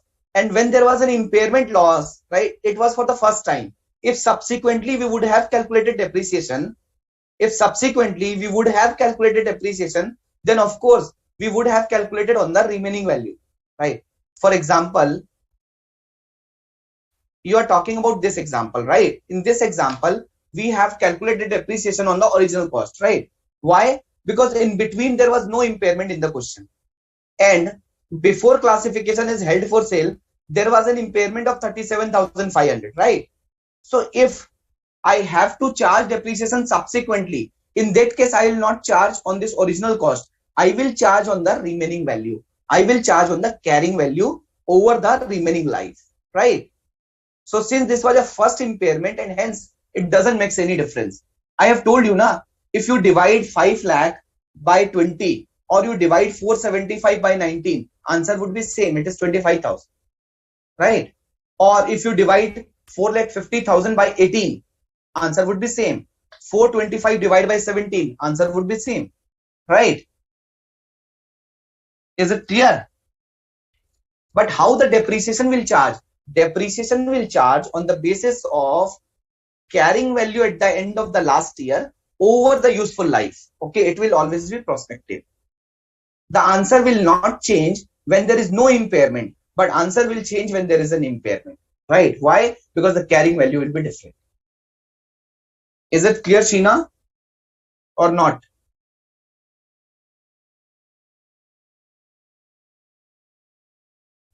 Is it clear, friends?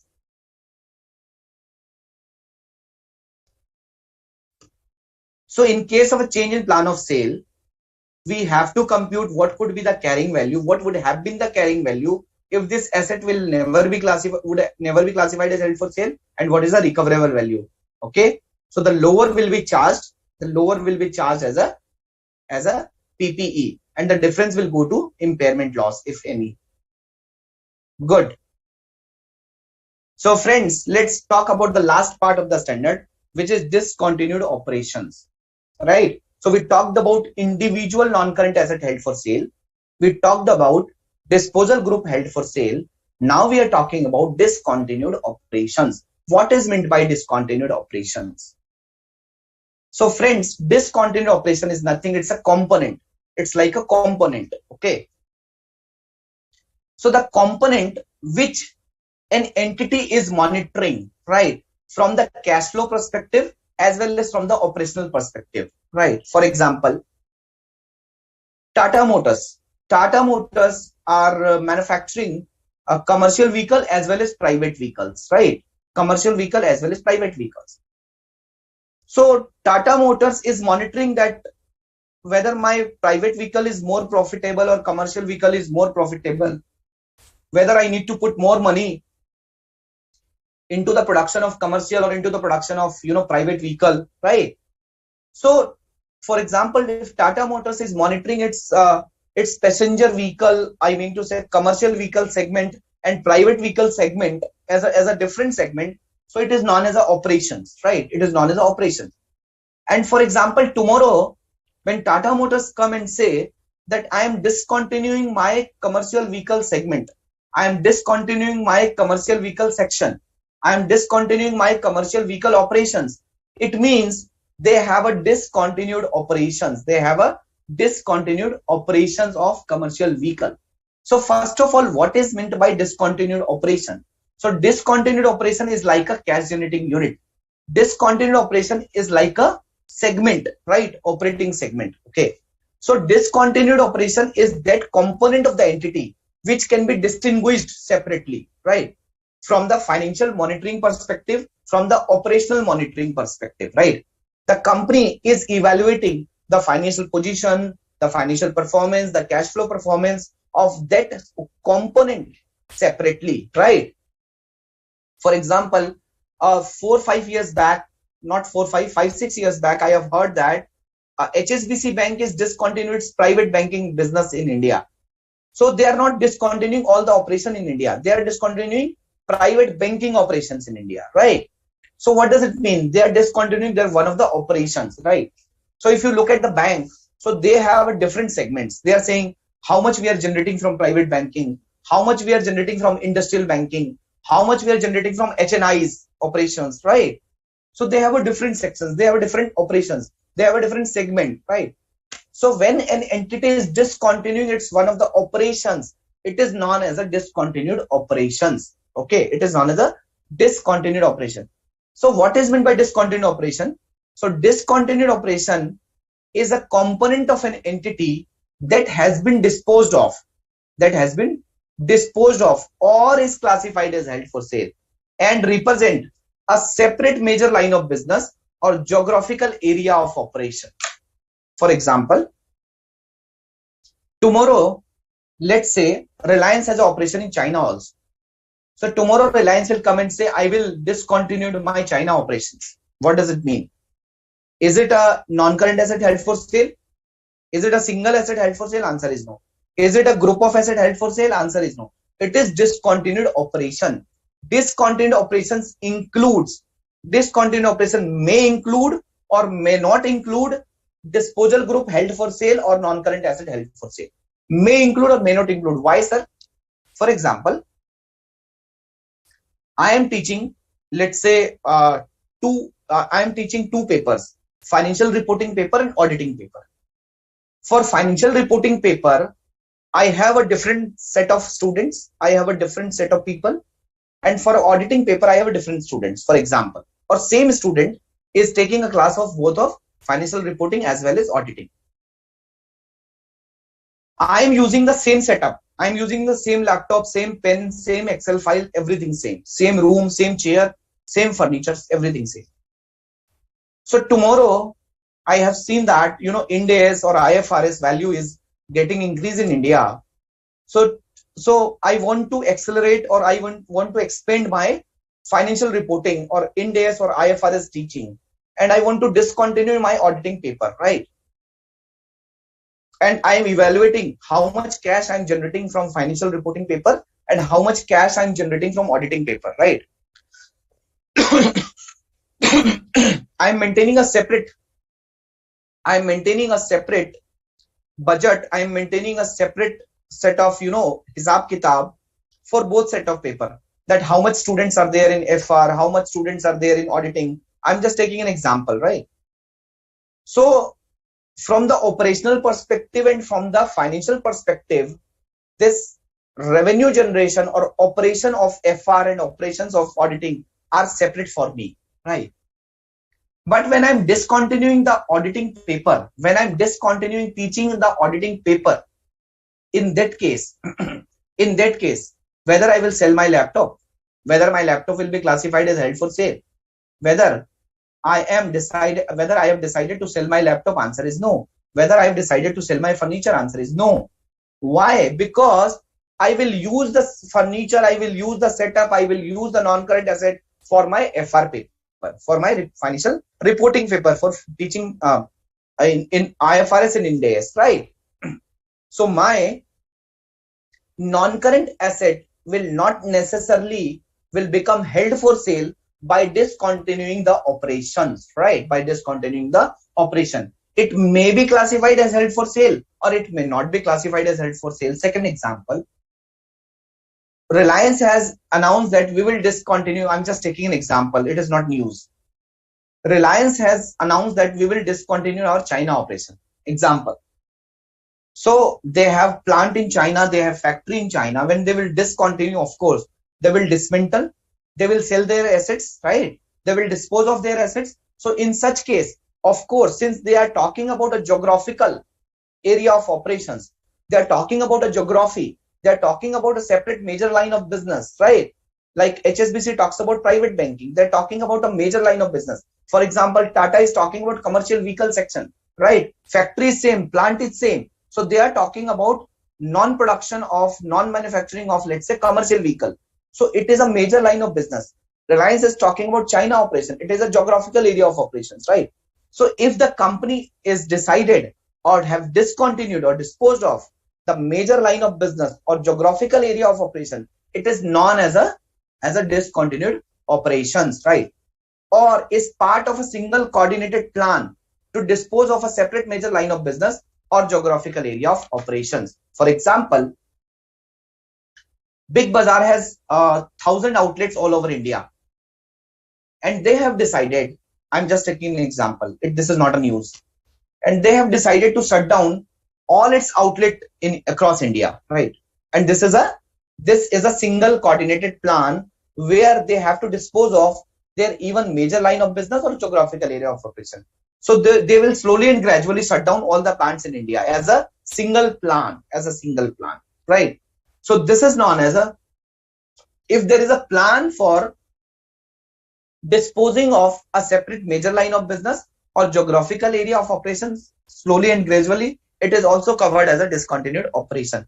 Or the company has acquired a subsidiary with a purpose to resell.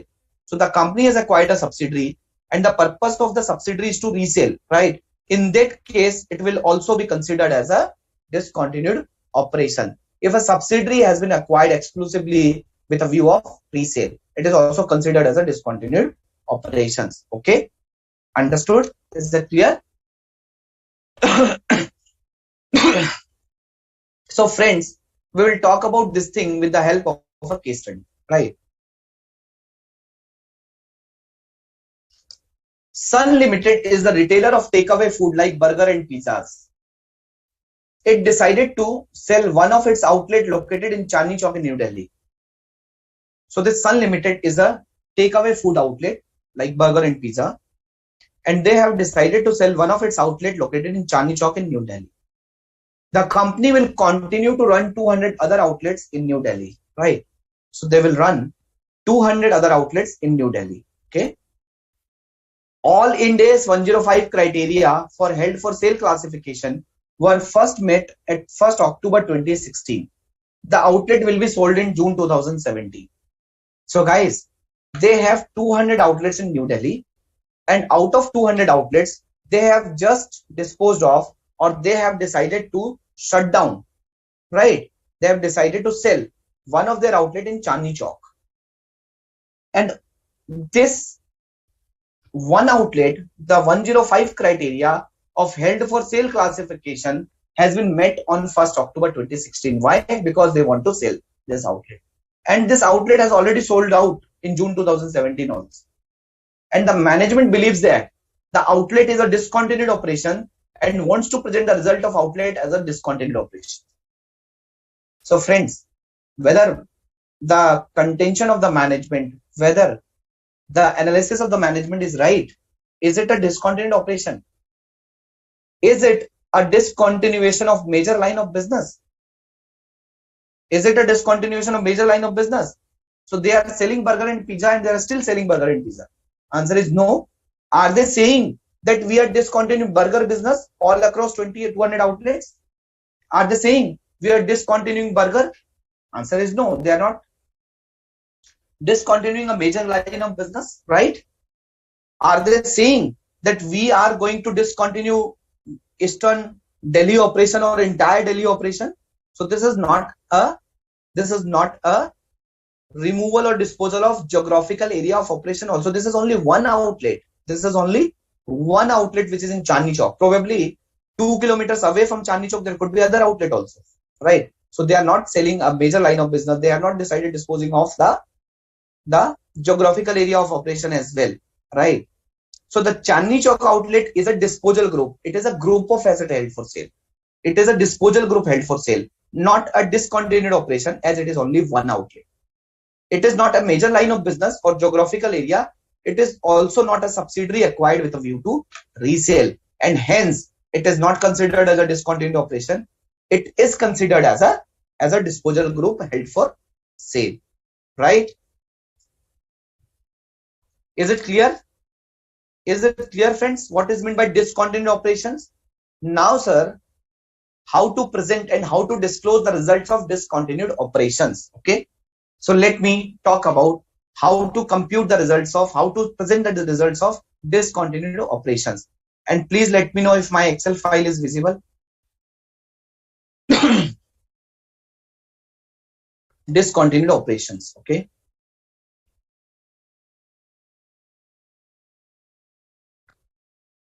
Uh,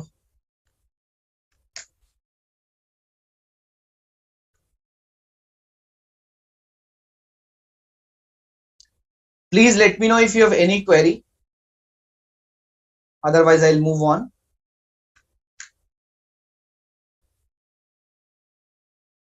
Thanks, Megha. Thanks for the feedback. So friends, I hope my Excel file is visible to all of you. Yeah. Let's talk about discontinued operations. Okay.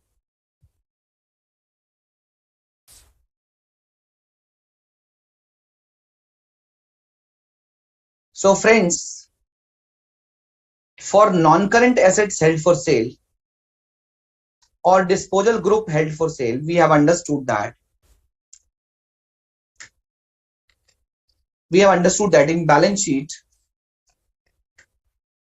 In balance sheet, non-current asset is there. Then current asset is there. And then after current asset, you have to write down non-current asset or disposal group held for sale, right?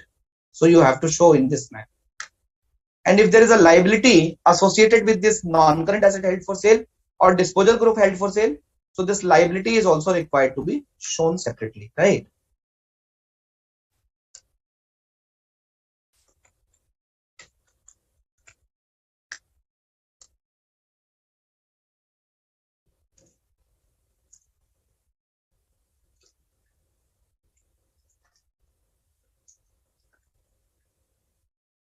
Non-current, so liability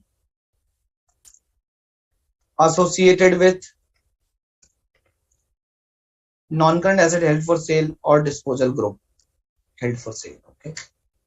So this liability will come under current liability portion, right? So this is the presentation of non-current asset held for sale or disposal group held for sale. Okay. And if there is a impairment loss due to classification of an item as a held for sale, so that impairment loss is required to be recognized in P&L and it has to be disclosed in the notes to accounts, right? Or let's say in the P&L, it has to be separately disclosed, right? Or in the notes to accounts, by way of a reference note number, this note has to be disclosed that yes, this impairment loss is on account of classification of an asset from Ind AS 16 to Ind AS 105. Okay. So now coming to the discontinued operations. So friends, I have told you that discontinued operations may include discontinued operation. So, and I'll call it as a DCO. I'll call it as a DCO, discontinued operations, right? So DCO may include the NCA-HFS or may not include NCA-HFS, right? Would you be able to remember my example of FR paper and auditing paper? I have discontinued the operation of auditing paper and I have, used all the assets in my FR paper, right? So there is no NCA-HFS, but yes, discontinued operation will be there. And how to show this discontinued operation, I'll tell you, right? So friends, why it is important to show the discontinued operation separately, right? So let's say there is a statement of profit and loss, of profit and loss for FY 2021-22. For 2021-2022.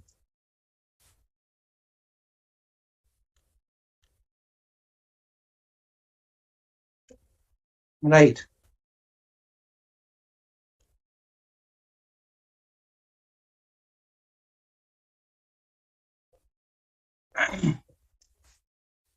So friends, for example, there is a company which is AG Limited, right? So company AG Limited is selling two products. Company, there is a AG Limited, Alok Garg Limited is a company, and they are selling two products. And what are those two products? Product A and B. Product A, product B, right? And the company is selling 60%. There is a 60% market for product A and 40% market for product B, right? And they are selling, they are doing a total sale of 1000 crores, right? The total sale is 1000. Okay. So they have discontinued the operation of product B. They have discontinued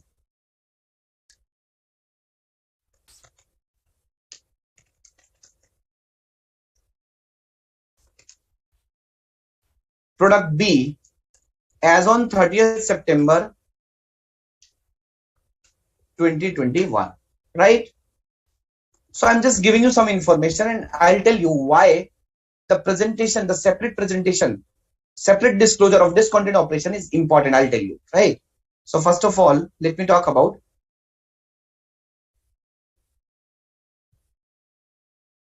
Yes, Sainam, you are right. Discontinued operation means entity intend to sell major line of business, then it will be considered as discontinued operation. Sheena is asking, sir, if there are two outlet closing of 10 outlet will still not be a discontinued operation? Sheena, in that case, of course, it is not a discontinuation of major line of business. In that case, you have to see, for example, out of 10 outlet, this 2 outlet belongs to, let's say, East Delhi. For example, this entity is saying we will close our all operation in Eastern Delhi, in Western Delhi, in Southern Delhi, North Delhi, right? So you have to see whether it is a geographical area of operation, right? They have discontinued 2 outlets, but there is no discontinuation of a geographical area of operation, right?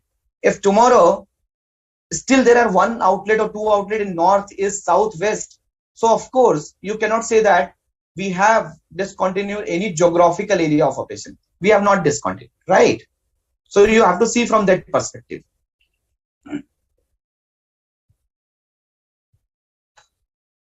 Okay, is it clear?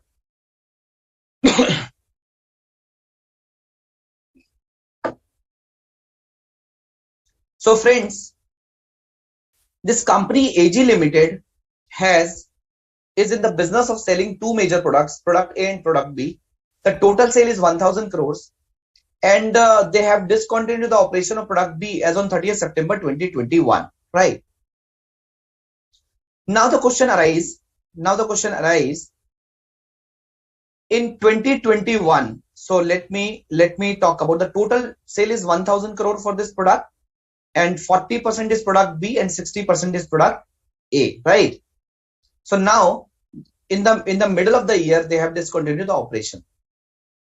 So let me show you the P&L for 21-22, right? 21-22 P&L. Revenue. What will be your total revenue? Revenue. How much total revenue is there?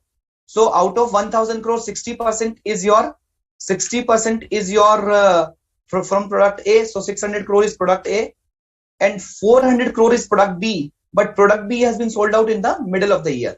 So 400, 1000 multiplied by 40%, multiplied by 6, divided by 12, 200.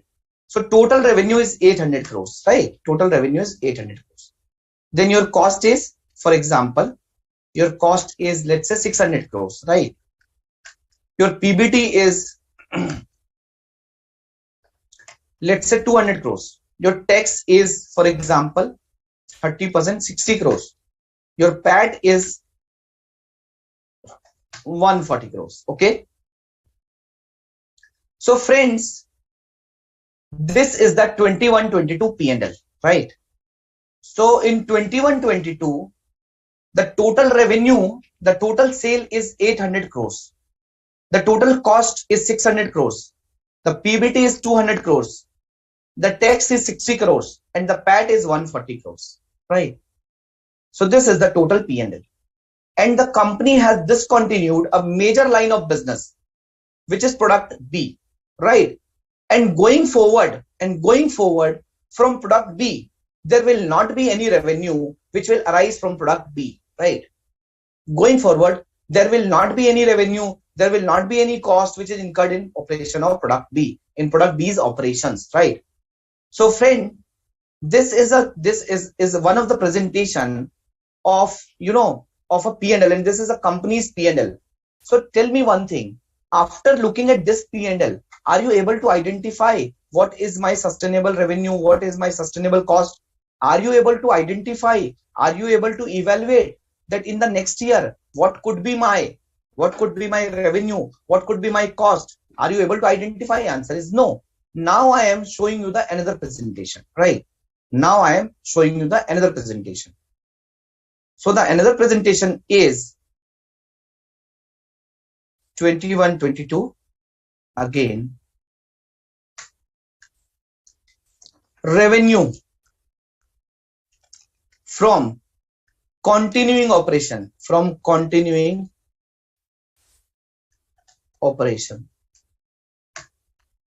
600 crores.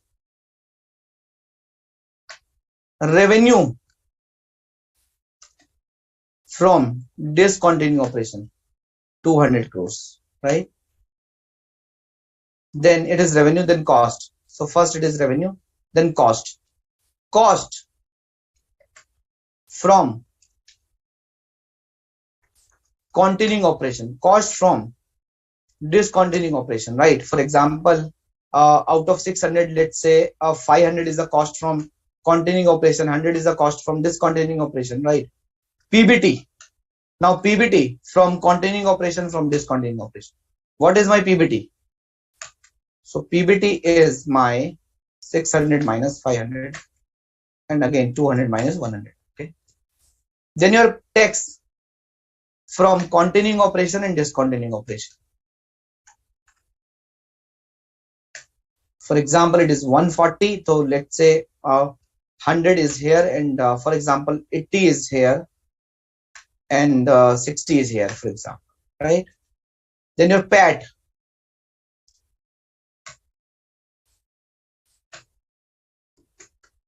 From continuing operation, from discontinuing operation.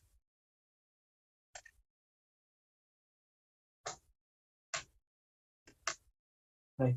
So friends, tell me, as a shareholder, as a user of the financial statement, whether the presentation which is on the left side is giving a more clear view, or a presentation on the right side is giving a more clearer view.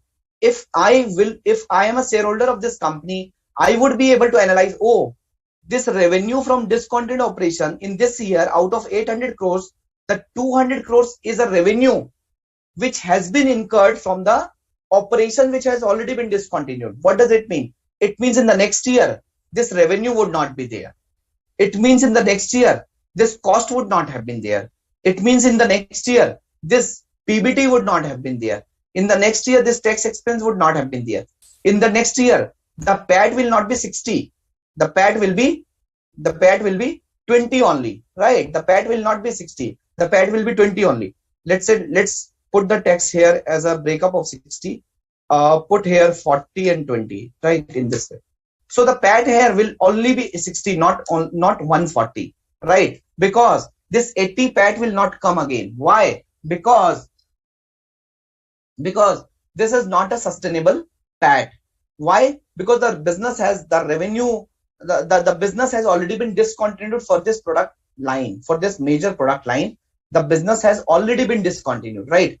So which is the more fairer, more clearer presentation? A right side presentation is more fairer, more clearer, right? And that is why it is important to show the revenue, cost, PBT, tax and PAT from continuing operation and discontinuing operation separately, right? Sir, whether actually in the statement of profit and loss, whether actually we have to disclose in this manner. So either you can disclose in this manner, or you have an alternate. Sir, what is the alternate? Sir, what is the alternate? The alternate is you can simple show the profit after tax let's say profit before tax,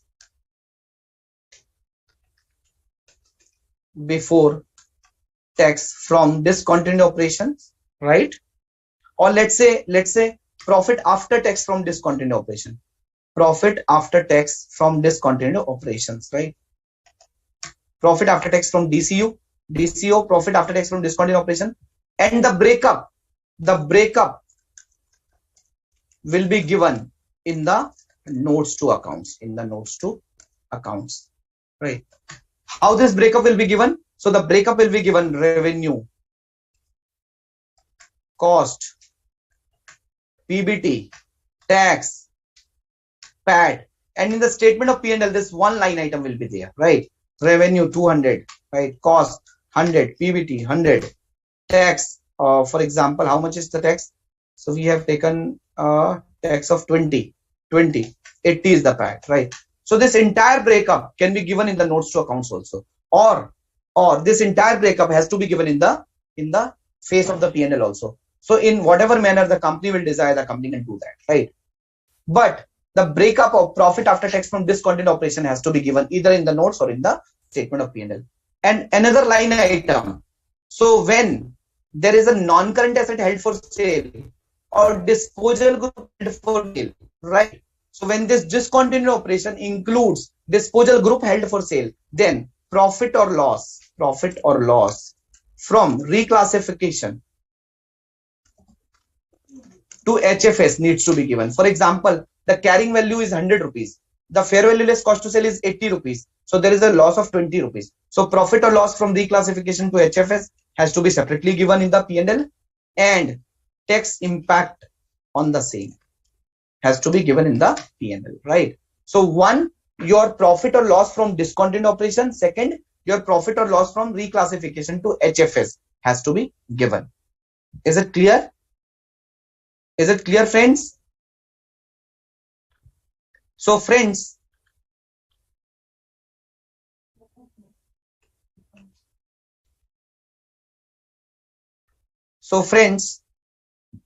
let me talk about, just a minute, just give me a minute.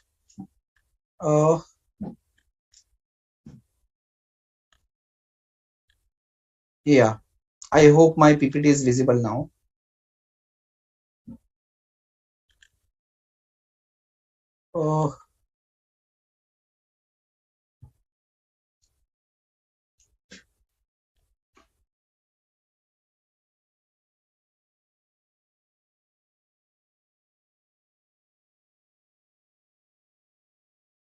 Yeah. So friends, an entity shall disclose a single amount in the statement of profit and loss, a single amount in the statement of profit and loss comprising the total of, I have told you na, either you can give the breakup or you can give the total of post-tax profit or loss of discontinued operation. Post-tax, okay, it means the revenue, cost, PBT, tax, and PAT has to be given in the notes to accounts.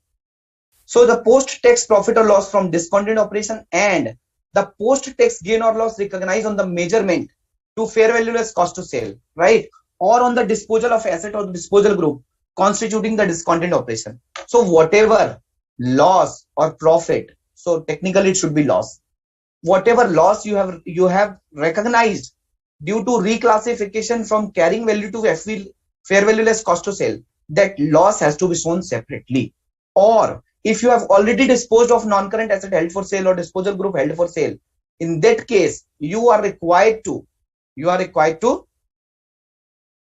disclose the actual profit or loss as a separate line item, and the tax impact on the same has to be shown there, right? Sir, if we will show post-tax profit or loss on the statement of P&L, then of course your pre-tax profit or loss and tax impact has to be given in the notes to accounts. So an entity shall disclose a single amount in the statement of P&L comprising the total of post-tax profit or loss of discontinued operations and post-tax gain or loss recognized on the date of classification as HFS or on the actual disposal of HFS asset, right? An analysis of the single amount has to be given in the notes to accounts. And what is the analysis? revenue, expense, and PBT of discontinued operation, tax impact of discontinued operation, gain or loss recognized on classification as HFS or on the actual disposal, and the related income tax expense. This analysis may be presented either in the notes or in the statement of profit and loss, right? So this is the presentation of non-current asset held for sale and disposal group held for sale, which I have already told you. This is the presentation in the statement of P&L for discontinued operation. First, this has been given for continuing operation, and for discontinuing operation, only the profit has been given and the breakup analysis has given in the notes to accounts. So generally, practically, company used to disclose this kind of presentation, right? And they give the breakup in the notes to accounts. For details, you can refer the annual report of Hindalco Industries Limited. Please write down Hindalco Industries Limited for the financial year 2021, right? You can refer the annual report of Hindalco Industries Limited for FY 2021. I hope it is clear to everyone, friends. Yeah. Great. Coming to the comparison. So in Ind AS, it is Ind AS 105. In accounting standard, it is AS 24. And AS 24 was only talking about discontinuing operation, right? So your Ind AS 105 talks about the accounting for non-current asset held for sale and discontinued operation.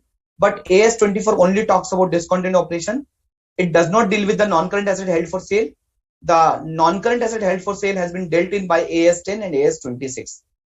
Under Ind AS 105, the non-current asset held for sale are measured at lower of carrying amount and fair value less cost to sale and are presented separately in the balance sheet, right? But under AS 24, AS 24 requires to apply the principle set out in the other accounting standard. For example, AS 10, AS 26. So the principles are given in AS 10 and AS 26, right? So guys, let's quickly answer these multiple choice question. An entity can continue to depreciate an asset even if it classifies it as a non-current asset held for sale as per Ind AS 105. Right or wrong?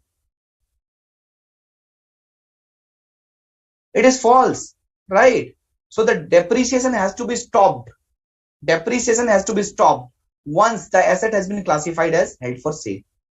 Asset classified as held for sale must be presented under the appropriate asset head with the separate disclosure in the note. So for example, I have a building, I have a machinery. So whether I need to show that held for sale asset in the grouping of building, in the grouping of machinery, or I have to show as a separate line item in the balance sheet as a non-current asset held for sale.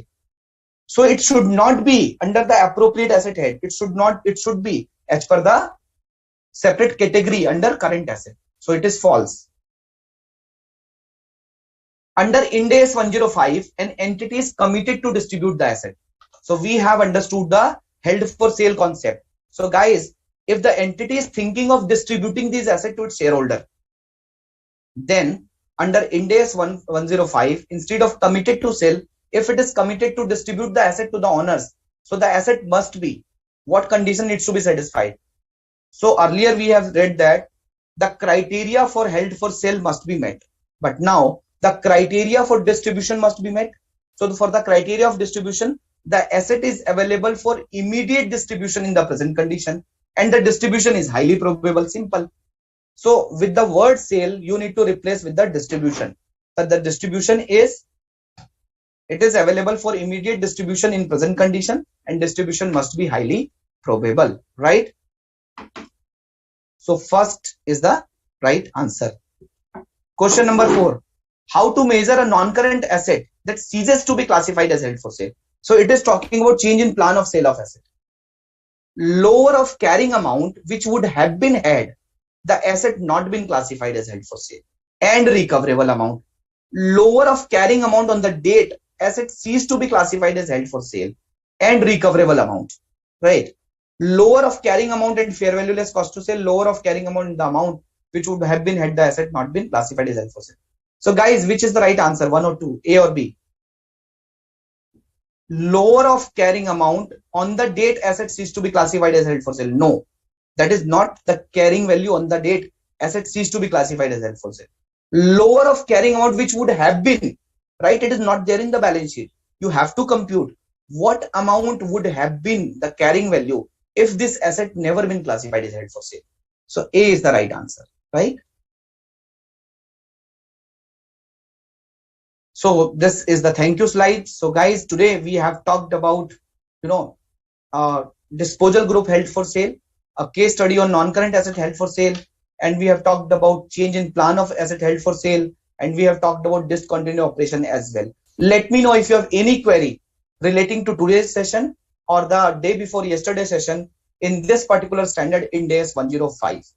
I hope you have enjoyed the session. I hope you have understood the concepts, right? So I have clarified the concept with the help of my PPT. I do have a lot of examples. I have covered all most of the case studies, right? I have used the Excel file to make you guys understand. So let me know if you have any query. I'll wait for a minute. And if there will not be any query, so I'll conclude the session for today.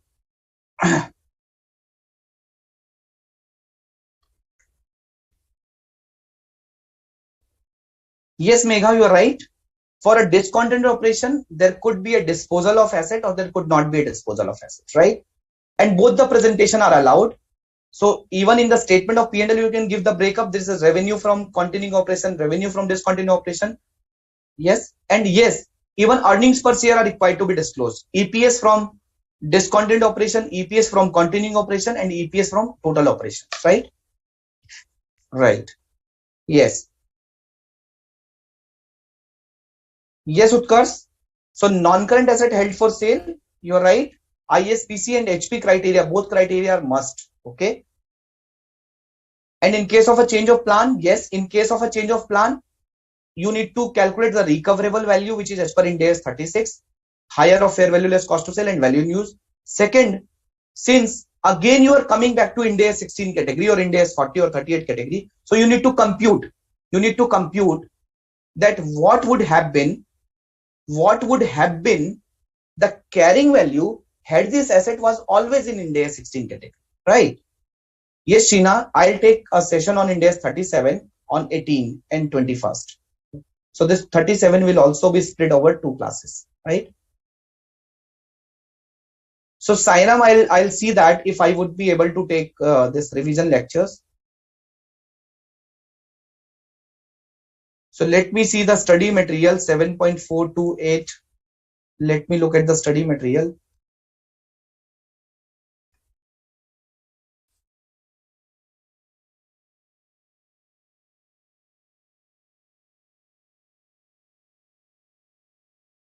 Yeah, so let me open this study material. So what is your query, Jay? Example 15, page number 7.428. Difference between carrying amount given in 2 columns, study material. So disposal group classified as held for sale. The first one is carrying amount at the reporting date before classification is held for sale.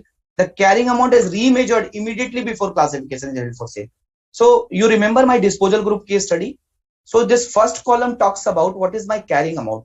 The second column talks about just before reclassification is held for sale, what is the carrying amount immediately before classification is held for sale.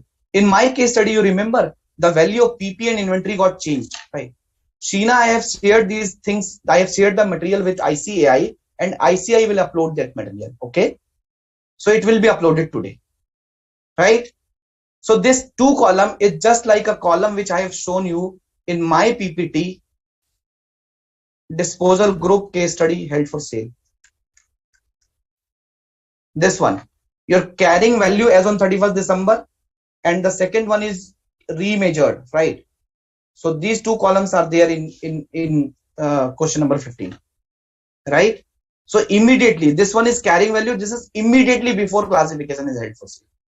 Okay, clear? So thank you so much, guys, and let me know if you have any query. Otherwise, let me conclude the session today. Thank you so much. Thank you for interacting a lot in this session. I hope you have enjoyed and understood the session. Thank you so much. Take care. Stay healthy. Stay happy. Thank you. Bye-bye.